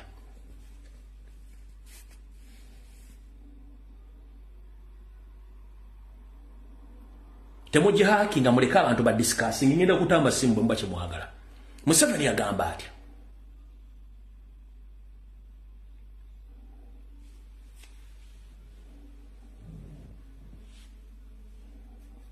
Yabyegana.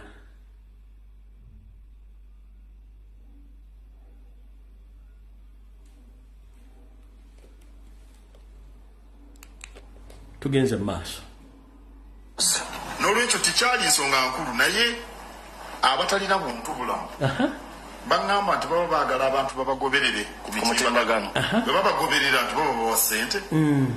kakati baagala okufuna kyeboogera ne bakisavuwaza ne bakigejjesa ne bakola bati naye teyali nsonga nnene era singa twali twagala nti kabaka yeeyongereyo twandibadde tusobola okwogeraganya ne gavumenti y'e Namibia bakuwa batya ssente naawe n'ozikkiriza n'ogamba nti kabaka bamuwambidde ku kisaawe muwambe tayogere nababuuza nti kabaka mubadde muyita nga bano abalenzi omanyi ekibuga kirimu abaana wano ekyekampala abakaramojja abakesisi bajja ne babayoola omuntu afunulayo aye tetumanyine gye babatutte kabaka abadde bwati gwe saamukazi bwe nga bakuwambye buwambi tewayita ssaawa emu ng'ensi tennawaawaala okutwalizaamu oli muntu wa bulijjo naye kabaka omulamba ekyo bwe kyagaana ne bagamba bamukuumira Namibia gavumenti ya wano ne Katikkiro bamutadde mu buwambi ne Namibia baasalawo bamuteeke mu buwambi kakati gavumenti y'e Namibia efuna ki mu kuwamba kabaka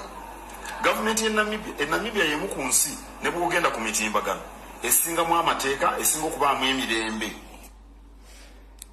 No worries, tugende mpola mpola. Abali ku mitimbagano boogere baagala era bafuna bafulumya bafuna ssente. Wow, a professional lawyer, the so-called Katikkiro,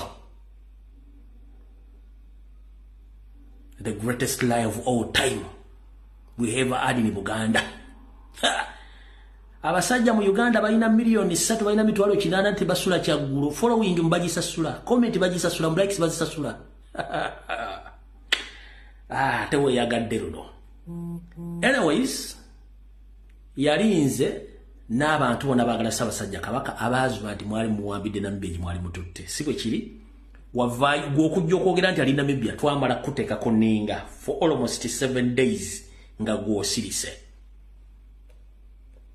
Ndowooza mutegedde bulungi nnyo.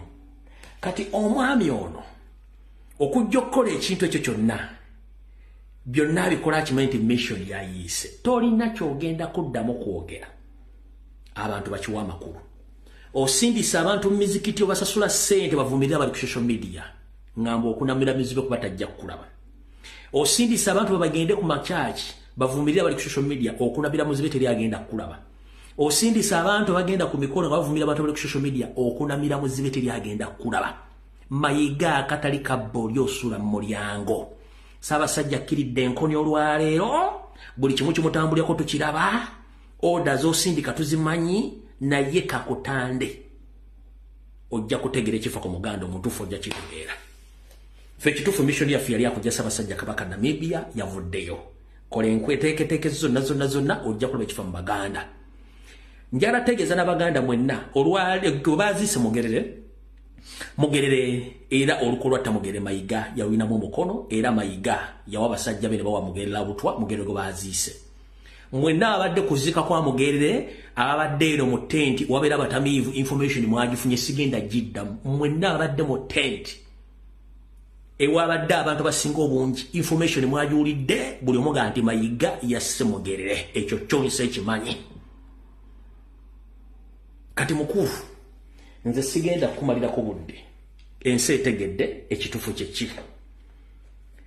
Mwenna abambadde bamanyi omusajja gwe bayita Zimula Edward Nkoyoyo.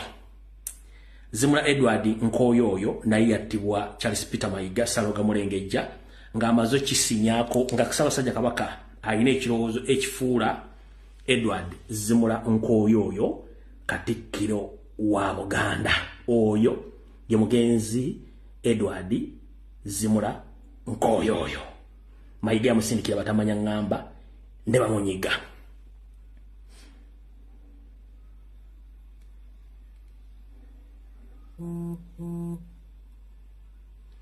Ye wano ng'akyali muvubuka muto mu kasaaka ako okala bulungi nnyo mu kasaaka ako Mayiga yamunyiga ne basse bangi olw'okukuuma ekifo ekyo. Famire y'omwami ono kweri ku live kuno ono Mayiga yamunyiga. Ayogera omwami agamaga n'abagabi bwe sibatera masimu temunnenya.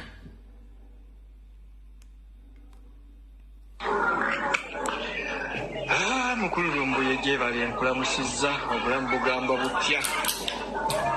Musinzidde wano Zambia naye nga ndi Munnayuganda Sibuka Kyaggwe. Weerezza omwami oyo bamwita Kizimula Edward Nkoyo mugenzi kati yali yaddirira yali Katikkiro ewa Mugema ya Katikkiro ewa Mande Kabembe mu kika ky'Enkima. Omwami oyo yali nnyo ku lusegere lwa Mugema jjajja w'Enkima ye yali agenda okuba Katikkiro addako. Oyo amaze mumuteekateeka ng'era Mugema amuyingizza Emmengo era kaba ng'asiikanye Kabaka enfunda eziwera. Naye Mayiga olwamanya ku nsonga eyo omwami oyo bamutta bussi mu maka ge Namuŋŋoona. Omwami oyo baakeera mukyala we ng'agenze okuziika, mukyala we yakeera yali afiiriddwa, omwami n'atagenda kuziika oyo, ne bajja ne bamutugira mu nnyumba kumakya. Mukyala we agenda okudda okuziika yabeerayo yalwayo okudda ng'omwami baamutuze ali mu nnyumba. Era oba okiwakanamu ng'oyagala okufuna obukakafu funa omuntu yenna gw'omanyi we ali mu Namuŋŋoona kwe bakanikira Benzi okuva ku Muvule. Obuuze ku mwami oyo bajja kukubuulira empagi yafaamu baatugira mutuzi mu nnyumba. Musajja mugagga nnyo alina amaka ge gali Namuŋŋoona era baamuttira mu maka ge kuba abaana baali ku ssomero mu mwaka gwa 2020. Abaana yali yabatwala nga bali mu Amerika basoma kwa wano Uganda y'oloko dawuni. Omwami oyo ne bamutta ye Kizimula Edward Nkoyo oyo ye yali agenda oba Katikkiro addako nga bakoze enteekateeka ne Mugema amuyingizza Emmengo. Era omwami oyo yalaba Kabaka enfunda eziwera naye baamutuga ne bamuttira mu nnyumba ye mu maka ge ku makya mu 2020 omwezi gwali gwa Novemba. Naye ng'olukwe lwonna Katikkiro Mayiga ye yali emabega waabyo byonna ne bamaafiya be. Omwami ono yali mukwano nnyo gwa Mpuuga naye ne mu kufaako wadde kuziika Mpuuga teyalabikako.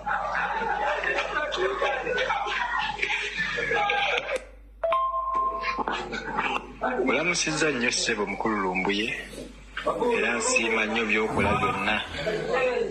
Weebale Mukama byakutuusizzaako okutuzibula amaaso n'okutuwa essuubi. Nina ensonga gye njagala okunnyonnyola ku mukulu Mayiga oyo, effujjo lyakoze n'abantu basse mu kakundi ke. Omusajja gwe nkuweerezza oyo mu kifaananyi waggulu bamuyita Kizimula Edward Nkoyo oyo. Omusajja oyo yali mutuuze w'e Namuŋŋoona era Namuŋŋoona wonna bamumanyi, ne woyogera bwogeza erinnya lya Kizimula bamumanyi. Yali yeesimbyeko ku bwa kansala ero sifiri. Musajja mugagga nnyo era otuuka e Namuŋŋoona we bakanikira Benzi otunga ennyumba gye baaseresa amayinja ge maka ge. Era alinawo bizinesi ez'enjawulo, alinawo ennyumba z'abapangisa, alinawo lodges, alinawo ebbaala, alinawo ne supermarket e Namuŋŋoona awo n'essomero. Kati omusajja oyo yali Katikkiro w'ekika ky'Enkima era ng'atuula wa Mande Kabembe. Obudde tulina butono. Abaddeko Emmengo abadduka n'abeekweka abasinga obungi obujulizi mu bulina.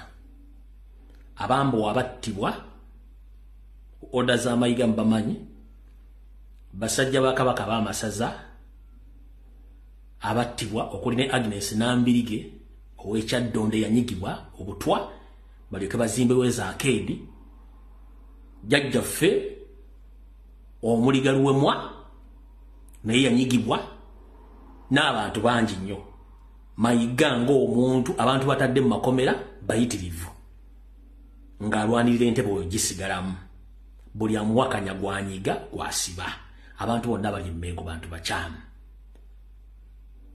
ebigwe mudde sibyange nsembo wadde lugero na buli kimu bitegedde bulungi nnyo ati mutegedde omuntu gwe tudiringa naye bulungi nnyo era agenda okuddamu okwebuuza nze saagala ombuuze mbanjulira omuntu gwe mbadde mmanyi emivuyo gy'akola na buli kimu okubeera waawo uza mutegedde bulungi nnyo no voice no problem watiriko voice bagikwata mbagisikayo njira bawana baagala gisikayo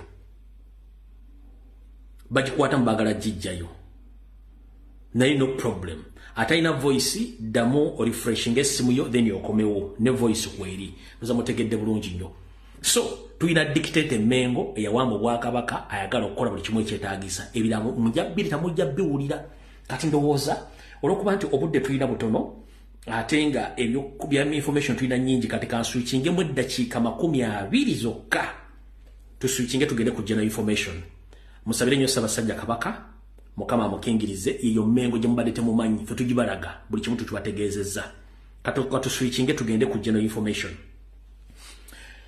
General information mwategedde amawulire agavudde Dubai tebayagadde nnyo gasaasaanya ebyuma bya Zara ebyazze mu ggwanga lya Dubai ebyuma ebyo babage nti byatumibwa Jeje Odong naye ebyuma ebyo byali bya Odrick Rwabogo mukoddomi wa Yoseti Bahabulwa Lutabaisiro mutabani wa Karekezi amukalakatira muwala we oba akalakata muwala wa Samu kuteesa Odrick Rwabogo yenna nnyini byuma ebyo mwabiwulira bulungi nnyo lwakuba nti vidiyo eno baagijjayo kanjibazannyire mu ddakiika ntono nnyo tutandise. Uganda's Foreign Affairs Minister General J.J. Odongo is in hot soup after reports allegedly put in the deal that turned the Ugandan consulate in Dubai into a covert casino operation.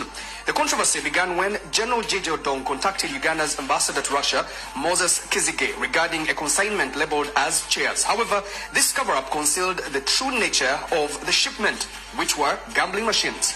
The consignment, airlifted from Demodovo Airport in Russia, arrived at Dubai International Airport, where Uganda's Consulate General in Dubai, Henry Mayiga, allegedly sought UAE government clearance for the shipment. Sources reveal that Mayiga was fully aware that the consignment contained gambling machines and not chairs. Upon arrival, the gambling machines were reportedly housed on the second floor of the consulate, and a casino was clandestinely established. This operation is a direct violation of the UAE law, where gambling is illegal and contravenes Article 41 of the Vienna Convention on Diplomatic Relations, which prohibits the use of embassy premises for purposes other than the mission. Upon learning of the situation, Permanent Secretary of the Ministry of Foreign Affairs, Vincent Bajire, visited the consulate but was denied access to the second floor, allegedly due to unavailable keys. Following this, Bajire reported the incident to President Yoweri Museveni. An incensed President Yoweri Museveni instructed Uganda's military attaché in the UAE to investigate. The attaché was directed to confirm whether the consignment contained chairs or gambling equipment, and if it was a casino, to report to Dubai police and ensure the culprits were arrested. The military attaché discovered the casino in an operation, but chose not to report to Dubai police as instructed. Instead, he briefed the director of the External Security Organization, Joseph Otwait, who, along with some spies, traveled to Dubai to verify the situation. Attempts to reach General J.J. Odong for comments were unsuccessful.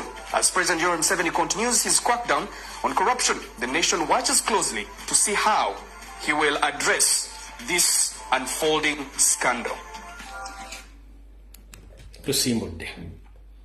Ndi wano bategeeza nabagamba oba mwaka gumu n'ekitundu bwe ne bagamba nti ekitebe kya Uganda mu Dubai oba mu UAE oba Abu Dhabi whatever it is.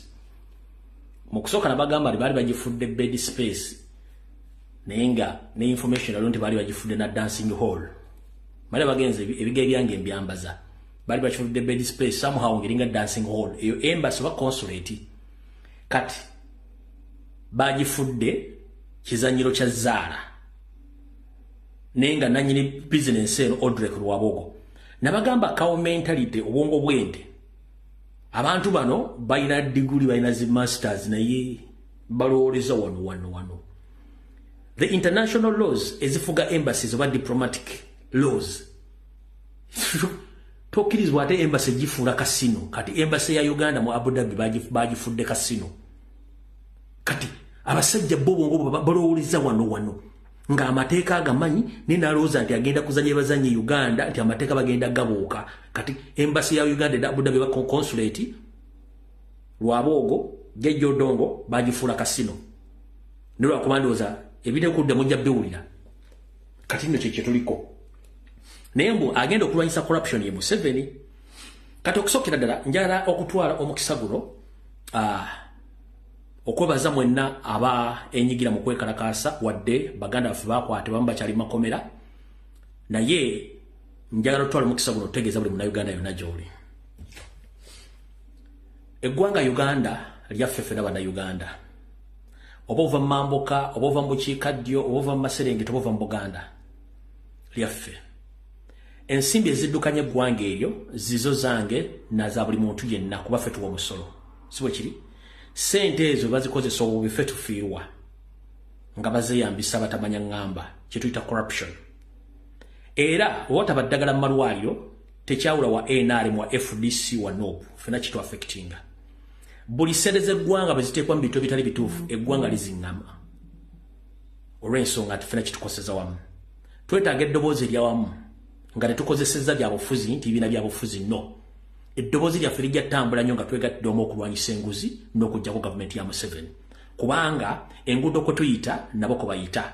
Amaliro ge tugendamu amabi nabo ko bagendamu. Abayimbi kibakakatako, bannabyabufuzi kibakakatako, abantu babulijjo kibakakatako okulwanyisa enguzi by all means. Enguzi esobola okusuula gavumenti. Enguzi esobola okukyusa gavumenti. Enguzi esobola okutta abantu. Kubanga abagiridde yagaggawadde n'essente zibadde zigenda okukola ekintu ekisobola okutta abantu. Enguzi bulwadde obuluma buli muntu yenna. Essawa zino abaana bonna bavuddeyo kwekalakaasa oba bakibiina ki oba bakibiina ki bataddewo ettaffaali erisinga abalala. Njala okubaza nnyo mwannyinaffe Priscilla Zawedde mwabanji gwe mmanyi nga Azawe yakyalenjinze abayimbi bonna era kino nkidda mu security organization zonna Kabere Museveni don't dare okutiisatiisa Priscilla Zawedde. Lwaki? Yoseri buno baka bugenda bwo ne iso semwai police. Don't dare to intimidate Priscilla Zawedde. Eke Azawe. Eyo constitutional right ye kubanga awo musolo. Constitution right ye kubanga awo musolo. Ebigenda maso mu ggwanga nga temuteeka bintu bina kubeera bayamba bantu kiyamba kinyigiriza n'abantu abalala. Temugezaako kutiisatiisa omuntu yenna kubanga ekyo constitutional right ye ndi lwaki yayogedde lwaki yakoze ebintu ebyo. Ffenna tugenda kusirika olw'okuba nti amba batiisizza amba wadde ssente. Ono omwana muyimbi si munnabyabufuzi yavuddeyo kwogera statement eyo ng'ekintu kisusse. Bakansala bufuluma ne mugenda ku trips ebweru. Mwagala tugayo mulaba bwe temusobola kukola mu Uganda. Bachairman LC4 mufuluma ne mugenda ebweru. Bye mulaba temusobola kukola mu Uganda. Bamemba parliament mufuluma buli luvannyuma lw'emyezi 3 mugenda ebweru. Bye mulaba ebweru temusobola bikolayo. Bannabyabufuzi Museveni mwenna byanawo mufuluma ne mugenda kye mugamba ebintu ebikolebwa mu nsi ezo tebisobola kukola mu Uganda bisobola naye lwakuba nti essente z'omusolo zibbibwa. Kati bw'akyogerako n'omuga nti yakoze ensobi gwe wennyini amuvunaana okwogera ku kintu ekyo yeeba ensobi gwe abeera omusobya. Buli munnayuganda nga toyawudde kibiina nkutegeeza nti kikkakatako owa NRM ogenda emulago ogenda ekiruddu buli kimu okisanga. Baali eddwaliro ery'Erubowa Museveni yali ne famire ye li affecting wa NRM owa FDC owa NOP owa UPC owa ani li affecting munnabyabufuzi li affecting omuyimbi li affecting buli muntu yenna nenge kisinga otuluma nti ssente ezo zirina okuddwamu okusasulibwa nga tefa bazisasula nga tetwaziryako. Abatawulidde bubaka bwa mukyalo ono bubuno bwa dakiika 6 munansonyiira bagati si munyiiza obutagita naye tukatutambuza obudde. I have lost my father due to poor health care. I have lost my sister just after giving birth because of poor health care. And then you wake up one morning and you see someone bamwadde $5 million. Ngolabo omuyimbi bamwadde billion tane za Uganda azikozesa eki. And this is really sad because these are artists that have been here for some time. They have established themselves. They are doing okay. But then someone in our government wakes up one morning, nagamba, but abayimbi katubawe yo billion ntano beyagale azikozesa eki. Bafane tebamuwagira. I'm angry to the point that I can even punch a wall. Please don't. Please. And this, yes, and this anger has been accumulating for the last, I don't know how many years. If it was not for this talent, that is why I'm like, for the fact that Ugandans have supported me ever since my career started, this is where the point I come through for them. Abana-Uganda bawagidde abayimbi, abanene, abato, naye abayimbi basirise. Abayimbi basirise, balya sente z'abasajja. Now they cannot say anything. They are compromised. Now, when the time comes for them to hold their concert, they want people to turn up for them. Bagala bajje mutuwagire ne bewuuba ne bagenda simanye eyo mu downtown lino omulaba ngaali eyo mu katale simanye nakasero simanya owino asaba buki bantu bajje bagule tickets ze bamulabe n'essaawa zino eno omuyimbi asirise abanene kati yatenze bensingano tewali yadde n'omuyimbi n'omu omunene ali mu kwogera. Everyone is quiet, but you want your fans to support you, but you're not doing anything to turn up. You're not using your voice. You're not using your platform to say anything, to put pressure, to press pressure, to create awareness. It's only happening on X. But when the person on ground doesn't know what is happening. So as an artist, this is where you come out and say, something is really happening in our, in our parliament, or even in so many other institutions of this, of this country. We need to stand up and and say no to this and say stop to corruption. So katinze chekisinga okunkwasa ennaku nti abayimbi lwaki musirise. Wow. Eddie lwaki osirise? Bebe lwaki osirise? Chameleon lwaki osirise? Gravity lwaki osirise? Misaki lwaki osirise? Lutaya lwaki osirise? Vinka lwaki osirise? Nwaji lwaki osirise? Ngolaba abantu baffe bayita mu mbeera eno bweti. Kikujjako ki? Mukama atuwadde omukisa in this country nti tusobodde naffe okubeerawo. So kati nze kyekisinga.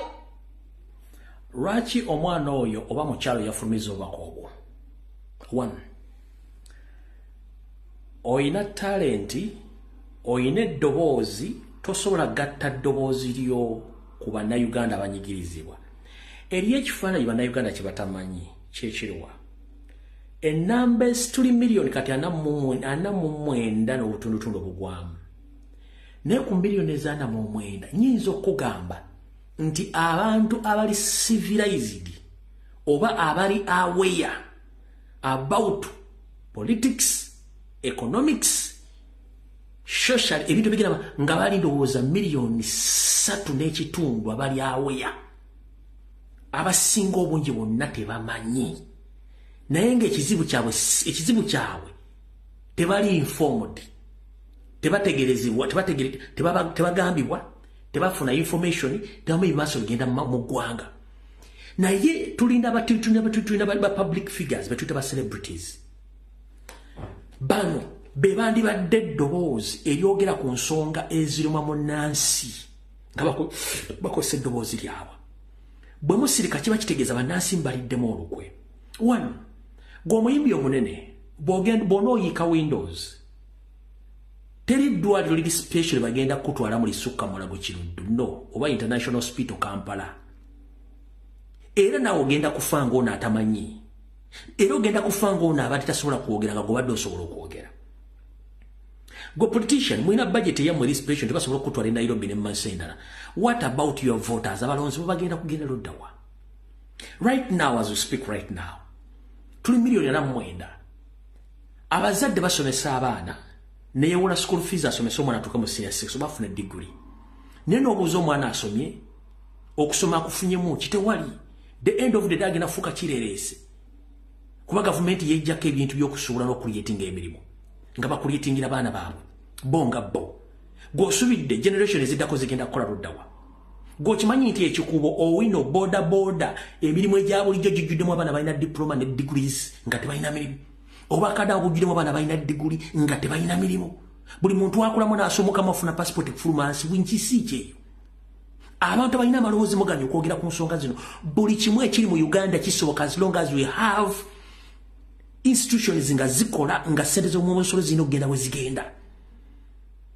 Amalwaliro Kenya gogenda mu tegava wa Jesus, tegava wa God. Amalwaliro ge mugenda mu India, oba Mumbai, oba Bangalore tegava wa Nabi Muhammad. Amalwaliro gava ku ssente za mumusolo. Amalwaliro ge mujjako wane Butuluki ga government si private hospitals taka yagatekamu ssente z'omumusolo. Mu mwagala okungamba ssente zemukwata mu dollars ne mugenda amalwaliro g'ensi yonna agali ebweru. Ssente ezo tezisobola ku-establishing amalwaliro mu Uganda. Then we come out to talk na muganti bano wa hooligans boogera bubi. The fact is corruption is the most killing disease mu nsi yonna, but main especially mu Uganda. Kubanga bino ebintu bye twogera nze nkya ngenda kulwala bagenda kunzijanjabirawa. Omwana agenda kwe bagenda mujjanjabirawa.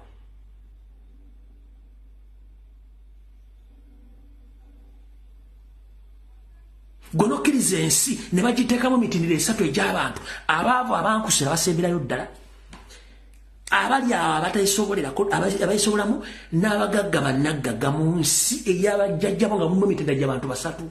Nsi ki eyo? Naye nga bw'obuuza ali ku mutendera gwa waggulu ssente gy'azijja omukuba embooko n'omuttako lubuto kubanga tasobola kuzinnyonnyola. Ali ku mutendera gwa wakati ye muntu akera ku makya n'ayiriba mu nkola yonna eyeetagisa n'ayiriba n'afiirwa n'afuna asobola okubeezawo obulamu. Ono ali wansi ali mu katanga bamusenda ali basenda talina waagenda kwogera naye amateeka tegakola abantu bawambibwa abaana battibwa as-if nti tuli mu lutalo. Museveni olwana naani? Budget ya Uganda 70% ojimala mugula ammunitions na creating antalo. Whom are you fighting with? Is Uganda at war with its own citizens? You purchase weapons of mass destruction against your fellow citizens, the taxpayers. Kuderuchi. Bwetuvayo okwogera nti abaana boogera. Mumuzalanga abatalina programu naye omwana gozala agenda kukolawa. Agenda kujjawo ekyokulya. Era future kijja omutegekedde. Wante wali azala mwana we nga malaya. Era singa ozala omwana okomaye mu lubuto nga akaana kagenda kubeera kamalaya ogambira eddwaliro ndeka mukataminating. Singa omukazi omufunisa olubuto ne kakulagira nti akaana kagenda kubeera kabbi ogambira omusawo nti ako mukataminating. Singa ozala akaana baga tegenda omwana tagenda kubona mwana ako mukata. Naye nokuba tukiri tukirekera Katonda nga bateekerateekera abaana niyo bateeketeekedde mu nsi ki.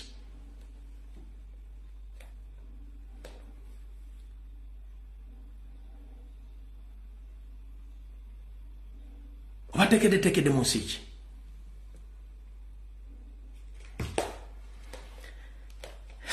Bwenzira mu politics nsobola okwogera ntusula wana naye kambatere essimu dakiika zina 3 ezisigaddeyo. Ebisigadde tunabyogera ku Lwokusatu.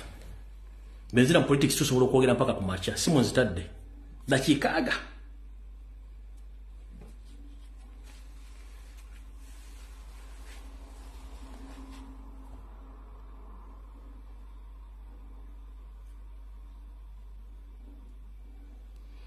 Simu zitadde.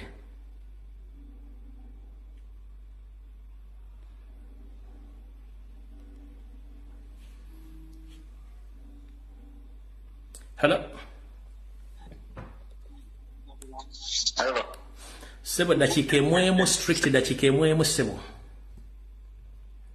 Nkale sebo nawe bali kuweza. Akati nze ntandikirawo ku Mayiga oyo. Mayiga alowooza abantu babayogereramu tuli basiru. Naye nkoze bubi leero temunyonyogereddemu kuba kali tokyamunyonyogerako bamukka kati atandise agenda nakupama n'okupama kati w'omutuusiza olw'ensonga. Tosobola kuŋŋamba ng'omuntu alina paasipooti ya diplomati nga naffe bakamukujje bwe tuba tutambula. Ka paasipooti bakekebejja ne bakafuuza. Mayiga akoze statement nnyingi ez'obulema oba ennema. Yavaayo n'atugamba nti eddwaliro mu Germany Ssaabasajja Kabaka gye yali eryamutransferring e Namibia. Kati mu ggwanga ery'e Namibia yayingira omuntu ng'aturansferingiddwa abeera n'empapula ezyogera ku by'obulwadde bye buli kimu. Atuuse okukola statement egamba nti oba oliawo neyawandiika yali tamanyi nti ono Ssaabasajja Kabaka. Ng'ate statement gy'asemyeyo okukola buno bwe yali nga addressinga gundi nga Kabaka akomyewo. Yebaza n'okwebaza tiimu etambulira ku Kabaka. Kati abantu abo batambulira ku Kabaka bajega kyannabaki obutasobola kunyonyolera muntu gwe batambula naye kyona ali mu kitiibwa bwe kiti. Bwe yali yebaza baali ludda wanga ne mu katambi tetwabalabako nga bakomawo. Twalaba nga abasajja batambulira Kabaka bakwata briefcase ze biki. Mu katambi nga nayo tetwabalaba. Kati Simba wakati ne Namibia okumanya omuntu gw'erina nga tumaze kwekalakaasa mu nsi Namibia wetegera nti kiki kino kitulina wano. Nenga bo tebayogera muntu kigo bayingiza. Kakati bo balowooza boogerera mu baana bato boogera n'abantu basirusiru tetukyategererako ddala. Ffe obupaasipooti obwaffe bakamukujje mu ggwanga lyonna mw'oba oyingira bakekebejja ne Kabaka alumibwako mmese tebasobola kukakkiriza. Ongamba eri paasipooti eraga nti ono omuntu mukungu. Alina statement gy'akoze mu speech ye n'agamba mbu oli teyateekamu na byabufuzi. Kabaka yali agenda Namibia kuwamba byabukulembeze bya Namibia alyoka ateekemu ebyobufuzi oba Kabaka mu ggwanga mwe yali avudde yali politician. Nti baagaana omuwandiikira nti yali munnabyabufuzi. Mayiga ogenda kati wano wootuuse ogenda nakupana kuba kati wojjako ogezezaako okuba nga otukakasa buli kimu. Naye kati buli kigambo ky'oyogera kimanye ky'omuntu tattika. Kati okyabonaabona nagwa butwa naye ate omishoni yo gy'olowooza mbu wona agituukiriza ofune emirembe. Sentimenti otuula bufoofofo okole naye obudde tulina butono. Halo wangi nnyabo nkali nnyabo nawe bali kubeerako. Amina bannayuganda mwenna mbalamu tikya kansooka okukwebaza sigenda kudda mu bigambo bya Mayiga kubanga ffenna tuludde naye njagala okwebaza tikya ne bannayuganda bonna abataddewo embeera eyo yeereetera Mayiga okukola ensobi. Ntera okwogera ne bannange nti buli lwe muteeka omuntu ku pressure omuntu oyo ne bw'aba abadde mugezi nnyo ne bw'aba abadde ategeera nnyo ng'alina reasoning capacity ng'eri very high nga IQ eri waggulu nnyo akola ensobi. Kati mbeebaza bannayuganda tuli ku win ffe tulina win tikya tuwangudde. Kati nyongera okubakubiriza nga bwe twalwanye Kabaka n'aba mu buwambe Namibia. Obwedda nina abantu benda baawo mu comments nga bagamba bannange Kabaka nsimanya Kabaka tukoze tutya okutwala Kabaka mu America okujjanjabwa. Mbagane tipe twakitandise kabo mu America. Nakubye simu Wednesday nabadde mbagane 9th naye bwe tutunudde tulaba 9th wala bana abasajja bayinza okutta Kabaka between now and 9th. Kati tusembeza olunaku lugenda kwera lwakutaano which is second. Bannayuganda mmwe mwennyini abataddewo embeera eyajje Kabaka e Namibia era mmwe mugenda okuteekawo embeera egenda okunyigiriza abasajja abo bamusitule bamuleeti wano mu America. Ate bwe bamutuusa wano tugenda kulwana bwezizingiro okulaba ng'abeera mu mikono gyaffe. Tukisobola mbagambye musooke mwe congratulating nti kino mmwe mukozesa Mayiga ensobi kubanga Mayiga okola atandika okwogera ku bulwadde bwa Kabaka. I think that was 2021 kichangu vudde no tuzibula basi akola nsobi ku nsobi alimba kino alimba kiri agezaako kubikirira agezaako kusiga kazigo ayongera kukola nsobi atongera okupushinga tugenda kumujja mu kyetwagala tugenda musuuza Kabaka ate n'enmenga agenda kuvaayo n'ekirala bwe tugenda okwekalakasa tugenda gamba Museveni ave mu nsonga zaani Sammengo nsonga z'obwakabaka yagamba dda nti bakabaka tebeetaba mu byabufuzi ye lwaki yeetaba ate muki ye nga omukulembeze nga munnabyabufuzi lwaki yeetaba mu nsonga z'obwakabaka tugenda okudimaninga Museveni ajje Mayiga Mengo kubanga yamuteekayo then ne Museveni ave mu nsonga z'obwakabaka azirekere bannanyini b'obwakabaka oba baganda oba basoga oba banyolo buli bantu bekolere ku nsonga bagamba mbakunga buli omu waali gwe ng'oli mu America tolina nti ate nsimanya kugambe tutusimbula wano mbagambye tugenda kubeera ku Uganda Embassy bwe tuva tugende human rights kati buli omu kwata emmotoka yo bw'oba owulira nga oyagala kutambula nange enkubira eddoboozi lyange mulimanyi ombuuze tusimbulawa naye nga tugenda ku Uganda Embassy ekitutwalayo ye gavumenti ya Uganda twagala tugambe Museveni ave mu nsonga zaffe ate ajja kusajjako Emmengo kwa yakateekayo n'ekira twagala kabaka ajje wano mu America jjanjabwe. Hello. Tuweereza taata. Nkale sema wewe kubeera ko tuyite mu bwangu. Tuweereza sebo. Nkale sebo. Nze nja kwogera ku kyayisa oyo Gamulenge ejjanga wotero Gamulengeza. Ze nkunga bannayuganda buli omu gy'alina ayagaliza Obuganda. Buli omu gy'alinga bwe twayita mu kwekalakaasa okw'emirembe. Tuteekewo olunaku tugende mu kwekalakaasa Emmengo. Mayiga must to go to Mengo. Bwe tutalwana ekyo Abaganda buli omu gy'ali ne bannayuganda abaagaliza kabaka waffe emirembe n'Obuganda. Kabaka waffe agenda kusaanyizibwawo akasajja ako ne banne. So Abannayuganda ne Abaganda tugende mu kwekalakaasa Emmengo okujja ku Mayiga. Ebyo byangisibwa. Kalisa.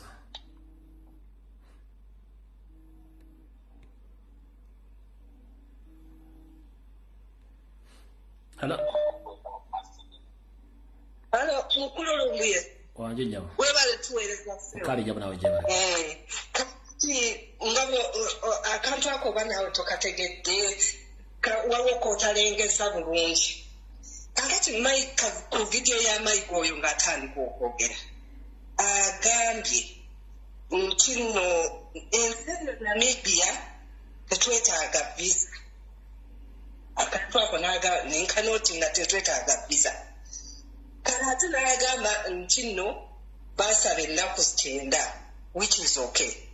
Naye nga abantu abatravelinzeeko naawe kulumbi okimanyi si badipolomati bokka be basaba ennaku.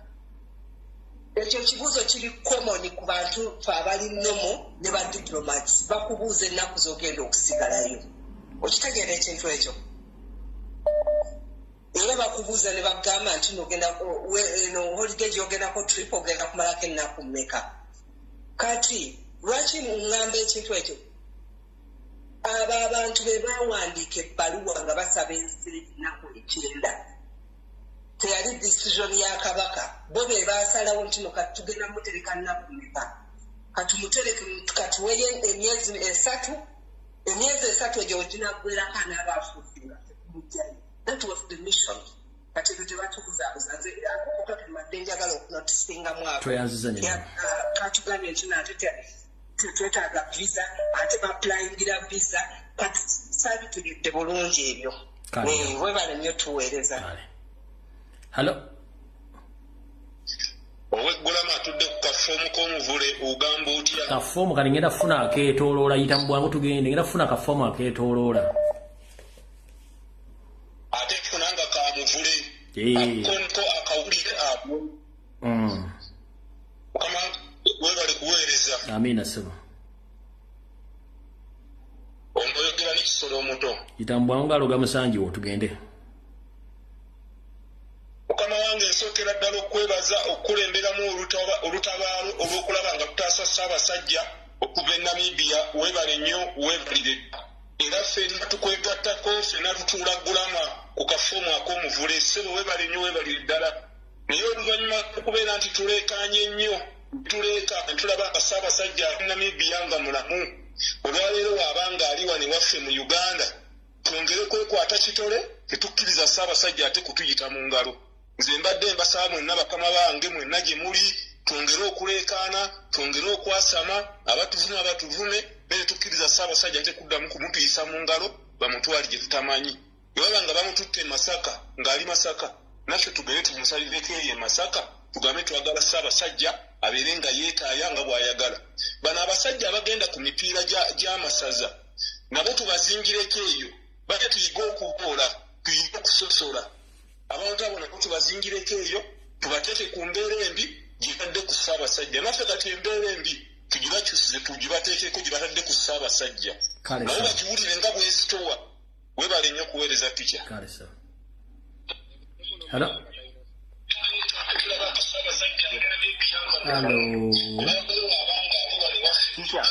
Sebo oyagala okwewuliza tekisoboka okubanga weewuliza ng'owulira neri ku ssimu. Kakati omulimu gwokoze tica gwa muwendo nnyo era tozze okwo wongera mwongezi maanyi. Abasajja bo bayidde mbeera mumu asula wansi kuba singa tewali ggwe abo abasajja singa batuttako dda kabaka waffe webala omulimu ogwo kyetusaba kati babadde balanyisa nguzi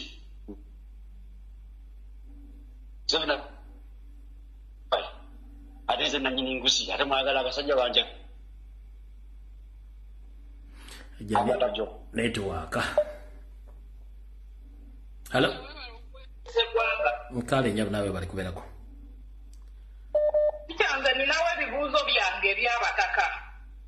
Kiki abataka bano bwe baali bagenda e Namibia batugamba bakomawo batubuulire. Naye ku ssaawa y'olwaleero bwe baali bagenda baayagala kamera. Ku ssaawa eno tebaagala kamera kubanga balinaako kye batubuulira oba ekigenda mu ggwanga kye batalaba. Ssaabasajja Kabaka bamukukusa kati ave e Namibia tebamulabangako basirise. Tukagwa watuyimiriza okusabula abataka. Bwe babanga baalya mu Ssaabasajja Kabaka olukwe nga tebakyalina buyinza ku Ssaabasajja Kabaka nga Mayiga abasinga obuyinza ku Ssaabasajja Kabaka kikya twagala abataka batubuulire. Bw'abanga Mayiga abasinga obukulu ku Ssaabasajja Kabaka batubuulire tukimanye.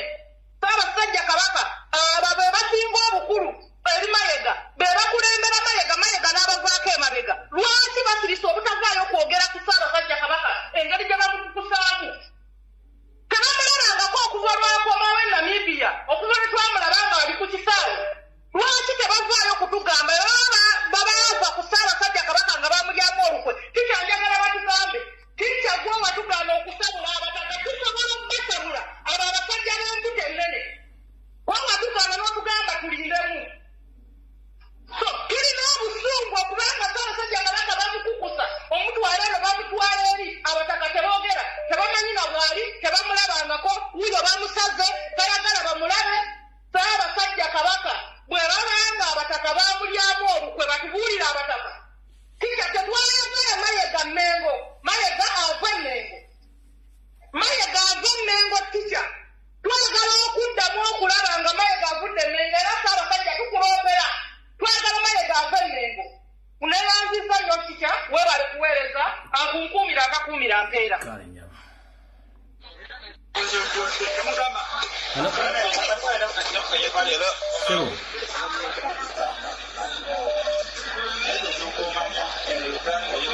Sebo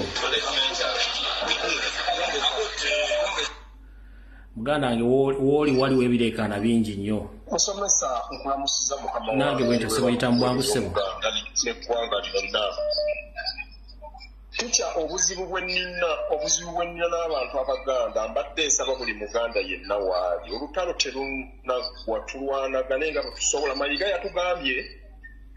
yatugambye bw'agenda kukwata Kabaka amuze e Namibia bwe tunaamwasamira nakalabye akantu ako ku social media omwana nga akapositinze kabadde nyala kukakuweereza yagambye bwe munanjasamira ennyo nja kumuzzaayo. Mayiga kiki kyatwagaza ku Kabaka waffe? Nsaba buli Muganda yenna waali na buli muntu yenna wadde toli Muganda kubanga mmanyi waliwo n'abatali Baganda agala Kabaka waffe. Naye mbasaba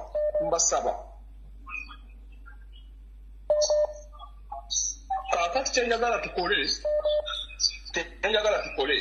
njagala buli Muganda yenna waali ateekeko data ku ssimu tubanje Kabaka okumujja neyo gye baamututte Masaka ng'olubiri olw'Ekampala Uganda olw'Emmengo weeruli kiraba nsonga lwaki bakwata Kabaka ne bamutwala ne bamuwanga era baliwanga bamuwangangusizza ogenda omukweka eyo nze simanyi Mayiga kyatwagaza era nsaba buli muntu yenna waali awulirize Mayiga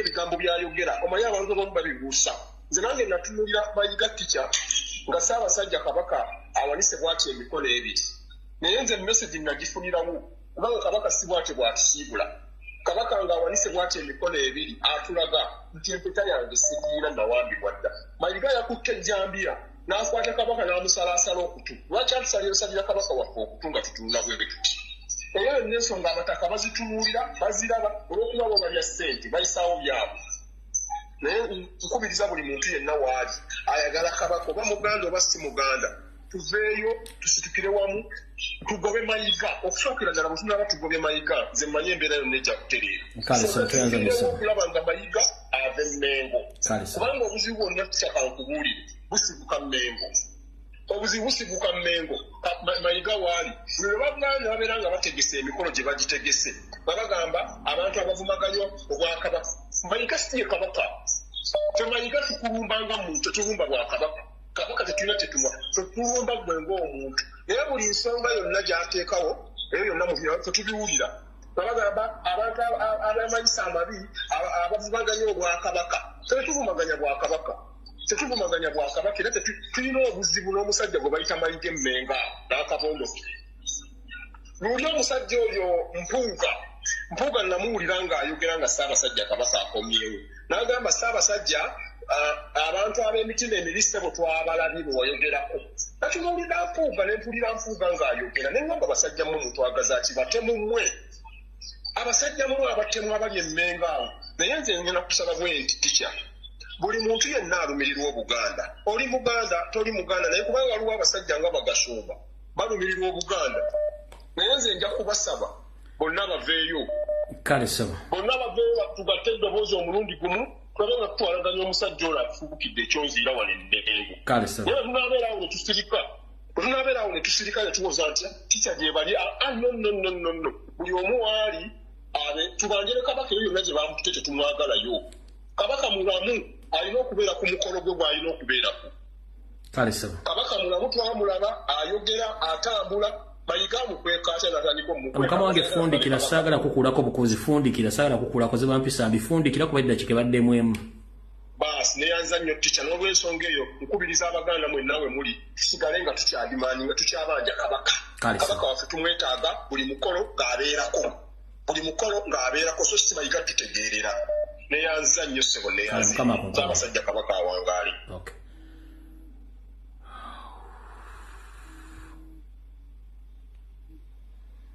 Hello. Musomesa webale kutuweereza ssebo. Nkale nnyabo nawe bale kubeerako. Bwana yogwanira ekisinga mu nsi muno tica webale kulambulula nsonga. Okimanyi nti ekifaananyi kya Ssaabasajja Kabaka kyozuuminze. Nakiraba nga babitambuza ennaku ezo. Ne ngamba yiyi Kabaka alina bibomboola ku matu. Ngera nibono gamba Kabaka engeri gye yalwala musajja wattu. Basajja bamutulugunyizza ne ndowooza nti kyoba yayubuka maliba ku matu. Kati ekyo nenkivaako era neewunyiza okulaba nga mu butuufu otulambululidde ensonga eno gye nalemerako ne nkitunuulira emirundi n'emirundi naye bano abasajja Abanyarwanda batwagaza ki musomesa lwaki batulugunya Kabaka waffe okutuuka ku sseeryo bannange bamuwayalinga kiki batwagaza lwaki tebadde waabwe e Rwanda ne batulugunya ku Banyarwanda bannaabwe bannange tubalinako obusungu Mayiga njagala omujjukiza musomesa era abali kuno bakamunsindikirire nti Mmengo gy'alemeramu si ya nnyina ate si ya kitaawe ajja kugivaamu mu bulungi ne mu bubi ajja kukifuluma agende ne mukazi we bewase e Rwanda oyo gwe muyita nnyammwe bannange tuli bakoowu tulina obusungu olw'ensonga ya Ssaabasajja Kabaka waffe omuntu atalina buzibu eri muntu yenna lwaki abasajja bamutulugunya okutuuka awo bujja bumwetega wano eno bulowooza tategeera olw'okusirika abiraba byonna ebigenda mu maaso ate naffe kati twebaza Katonda nti twabuuka tica buli ekigenda mu maaso tukiraba ne mishoni zaabwe zonna tuziraba nammwe tubeebaza mwebale kutuzibula maaso oba oliawo twandibadde tetulaba bintu bino myaka n'omusajja zenga azannya emizannyo gino tica ate tulina kyetumanyi kyetujje tubuuka abantu bano n'emizannyo gyabwe naye nyongera okujjukiza Museveni nti Uganda si ya nnyina ate si ya kitaawe kaleekeeza ajja kugifuluma webale kuweereza musomesa kale mukama akunkomere amina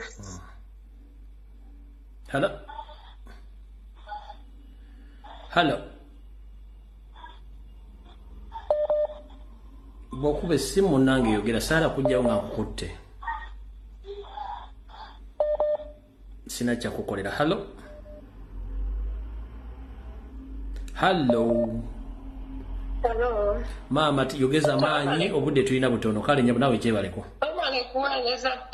kale nyawo kyakusiima nnyo bannange weebale kutuzibula maaso weebale kulwalirira kabaka n'obulamu bwe bwonna buyimiridde kumpi ku gwe singa tewaliiwo singa kabaka katesaawa zentaliiwo naye tukwebaza tica twongeremu amaanyi wekyetubadde tetusobola kati kukola kati tulabako kubanga kabaka tubadde wali tumubanja tetumulabako kati tulina okuteekamu amaanyi amayitirivu okubeera nga kabaka wakiri agenda ajjanjabibwa ate mu Uganda agenda ajjanjabibwe teri kintu kinkaabiza nakati kunkaabya mu mutima gwange kubeera nga kabaka bamuzanyirako ng'akapiira ne bamuzanyirako bwe bato ng'akapiira kabaka n'atuuka okubeera mu maaso luli muhoozi yamukuba akyalina ekipaati n'enkovu mu maaso mayiga atuuse n'okubeera ng'awayalinga kabaka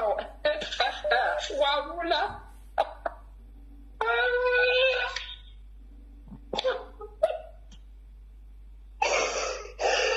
guma maama tokaaba guma kubanga ekikutta obudde kigenda buta buli akoze fujjo mu Mmengo omwo agenda kirozaako kino kyenwanyisa baakikola mu 1993 nga buli omu akisirikidde kuba Museveni yabagamba nti agenda kukozesa Baganda okusanya Obuganda bano tubalina. Hello. Sebukebeko ali kulamusiza nange bwente sebo Baganda gyebale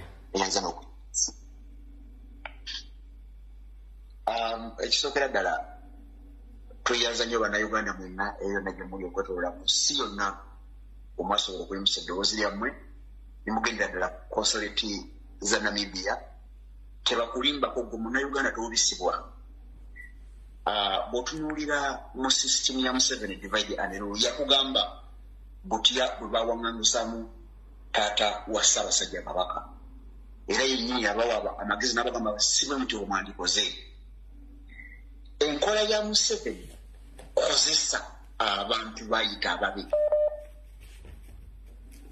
mukama wange kwendisema kuoligenda maaso ensi ekuwuliza olina eddakiika emu gikozese bulungi tufundiki tuve wano enkola ya Museveni kozesa abantu bayita ababi Ssaabasajja Kabaka bayita ababe ebabumaze watulambulira bulungi abantu bonna abawerukamye nga Ssaabasajja Kabaka ku kisaawe nga tekuli n'omu eyali amudimaani.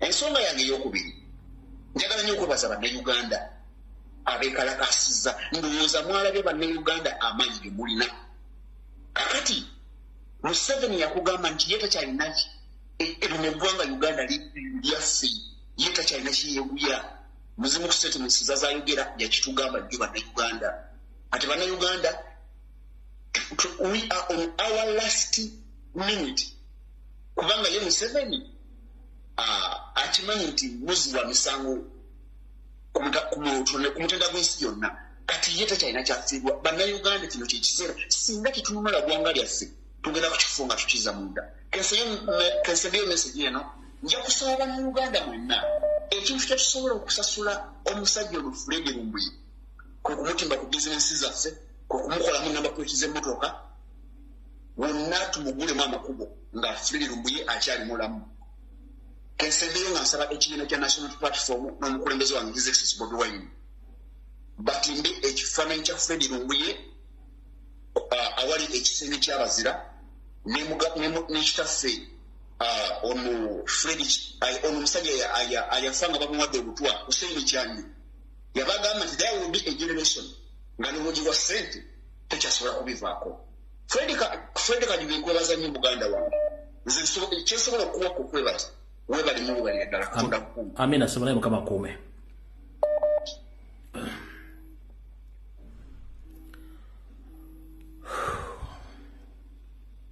Hello. Hello. Chakueleza. Nkale nyama nawe bali kubeerako. Alesebo. Kakati chanze njagala okuddamu omukyalo oli ayogedde ku bataka nti twali tugenda bayisa mu eggaali n'otugamba nti nedda. Naye maybe abantu tebakutegeera bulungi. Abataka abo lwe baavaayo abantu ne bagenda ne bababuuza ku mayiga. Abantu abavaayo ne bababuuza ku mbeera Kabaka gy'alimu ne bababuuza ku mayiga baabakakkanya mu ngeri nti kuba baababuuza muba temuwatya mulayika mwalya olw'okuba tebaayagala kwogerera mu maaso gaabwe olw'ekitiibwa abantu kye bawa abantu abo ne babagamba nti baatya naye tebaatya abataka baalya lwaki ngamba nti baalya temuyinza kubanga Kabaka ayise mu mbeera eyo nga mwatugamba mugenze Namibia mukomewo mutubuulire ekyaliwo ne mukomawo ne mutayogera kigambo kyonna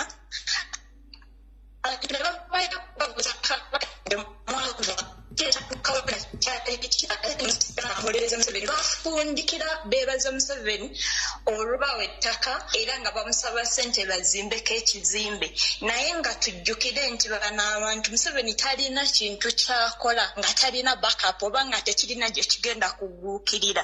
Nze ndowooza abo abataka ekyabaweesa ery'ettaka n'ekyokubasuubiza okubazimbirako ekizimbe ekyo kye baagala okuzimba Museveni ayagala bakozesa bajjemu Kabaka obwesigwa kubeeya balina that rate oba bakakatibwako singa wabeerawo ekiba kitagenze bulungi okukyusa Kabaka. Nze kyensuubira nti yegenda okuba payback after Museveni giving them that land kati bo balina kumusasula nga bajjemu Kabaka obwesigwa. Nze ndaba eyo gye bavuga bakitwala kati abantu abagamba nti gwe wavaayo n'ogamba nti abataka tetubakuba wakyogerako baleka tebakiwulira buwulizi. Kati tulina okuba careful n'okutegeeza abataka abo nti tetugenda abajjako adiisi yonna ku kyonna kyonna kye banavaayo kukola later along kubanga already batulaga sayidi gye bagwa. Waliwo abataka abalala abavaayo emabegako ne bagamba nti baagala bagende Mengo babanje Kabaka. Nsaba abataka abo nga bwe baali bavuddeyo ogwo omulundi nakati baveeyo babuuze Kabaka lwaki abajjibwa mu lubiri lwe e Mengo ate atwalibwa e Masaka ate nga tebamuleta mu public ng'ate kibadde kimubanja ebbanga lyonna era balinga nga bagamba nti bamutute abeere mu isolation e Masaka. Kati baveeyo nga bwe baali bavuddeyo luli nga babanja Kabaka nti bagenda kugenda e Mengo batuyambe baveeyo era babuze ekintu kyekimu nti lwaki Kabaka aba ayisibwa mu mbeera gy'ayisibwamu essaawa zino eno. Ekintu kirala Kabaka yatulaga engalo nga tekuli mpeta n'ovaayo n'otulaga ekifaananyi ky'awasajja kye yeekubira ku kifaananyi kya Ssekabaka Muteesa nga yalina empeta eyo.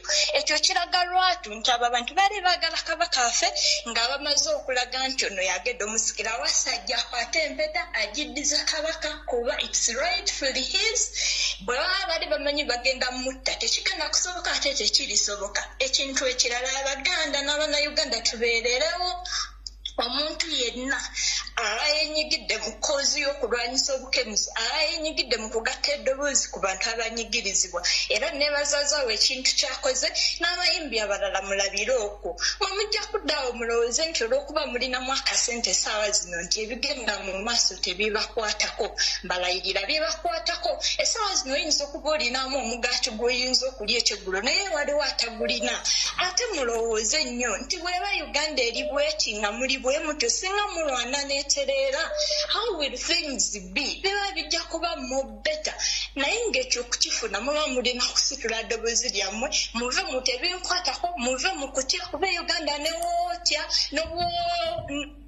nebwoyogera entuko bw'eba etuuse nti leero ogenda kusibula ensi oba ogenda gisibula tekiriiko nti nno nze njogedde kuba tulaba abantu bangi kamuyatu bwe baamukuba essasi yali mu kwekalakaasa teyali mu kwekalakaasa yali asaza mmere gitwalira oba kojjaawe tasiwa bwe mba njijjukira bulungi ne bamukuba essasi teyali mu kwekalakaasa so ebyokutya tubijjewo bwe tuba twagala okununula eggwanga lyaffe tulwanirire kabaka tetukkiriza bano basajja kuddamu kututegerera kintu kyonna they are good at camouflaging, they are good at changing things. Naye this time round tetukkiriza tubasesemye kabaka n'oli omukyala agambye nti kabaka agende mu America ye gundi gye tubateekawo essaawa zino eno Mayiga aseseme kabaka tumweddiza abe mu mikono gyaffe kuba kye baagala ffe buli we tusirika bajja kutufuula nti no be balina okututegeerera so buli we tuteekawo embeera they have to buy into that tikyawe bali kuweereza sebo.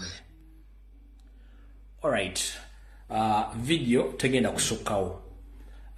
Njagala kufundikira video lo ngamba buli abuuza Lumbu yafaaki n'abakungu b'Emmengo mugambe Lumbu ye afa na Museveni eyayisa message mu 1994 ng'agamba agenda kusuula n'okulwanyisa obwakabaka wa Buganda ng'akozesa Abaganda bennyini abali Emmengo kiyayogera mu 1994 kyende mu kulwanyisa.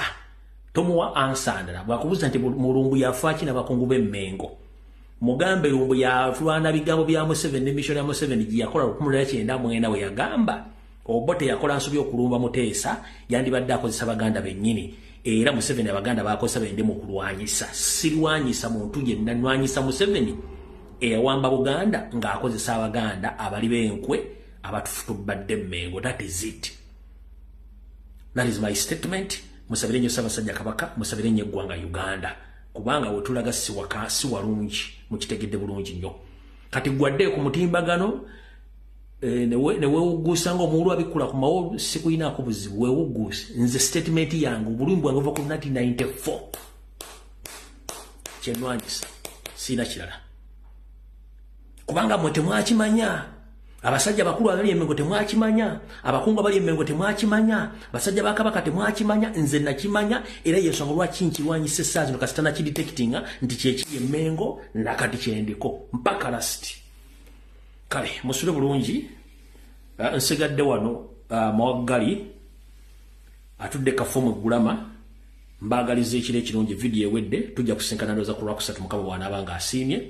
Njagala buli kintu kyonna ekigenda okukolebwa kati okuva olwali mpaka ku Lwokusatu mukiteeke mu bwongo bwammwe mutunule statement Mayiga zagenda okukola zibagenda okukola Emmengo ebigenda okubeera mu kyaki e Namirembe na buli kimu kyonna. Mbaagala nnyo muwulirizenga vidiyo ezo kigambo ku kigambo mujja tegeera nga temukyetaaga kumanya nti gundi yayogedde ki. Muwulirize vidiyo ezo kigambo ku kigambo. Mayiga Katonda mumukutte tumukutta mavumbavumba tutegedde yayingiza Kabaka as nobody in Namibia, and even the authorities they didn't know the person who entered their country until you bwemwa demonstrating Namibia nemanya omuntu gwe tulina munene bwati ntai mufulumye omuntu wamumuzeeyo ekyo kyekiruma Mayiga nti yayingiza Kabaka ng'omuntu atalina kintu kyonna atamanyikiddwako. Mwene mutegeeza Namibia omuntu gwa mukutte munene nnyo n'okusinga eggwanga lyammwe bakitegera mumaze kwekalakaasa. Kati bw'olaba ono afutubadde ku Buganda ng'awuza mbu simanyi ssebo ojja kuva Emmengo olimba mu bbanga mpawekaaga ekyo nkikubuulira. Vidiyo wedde musibe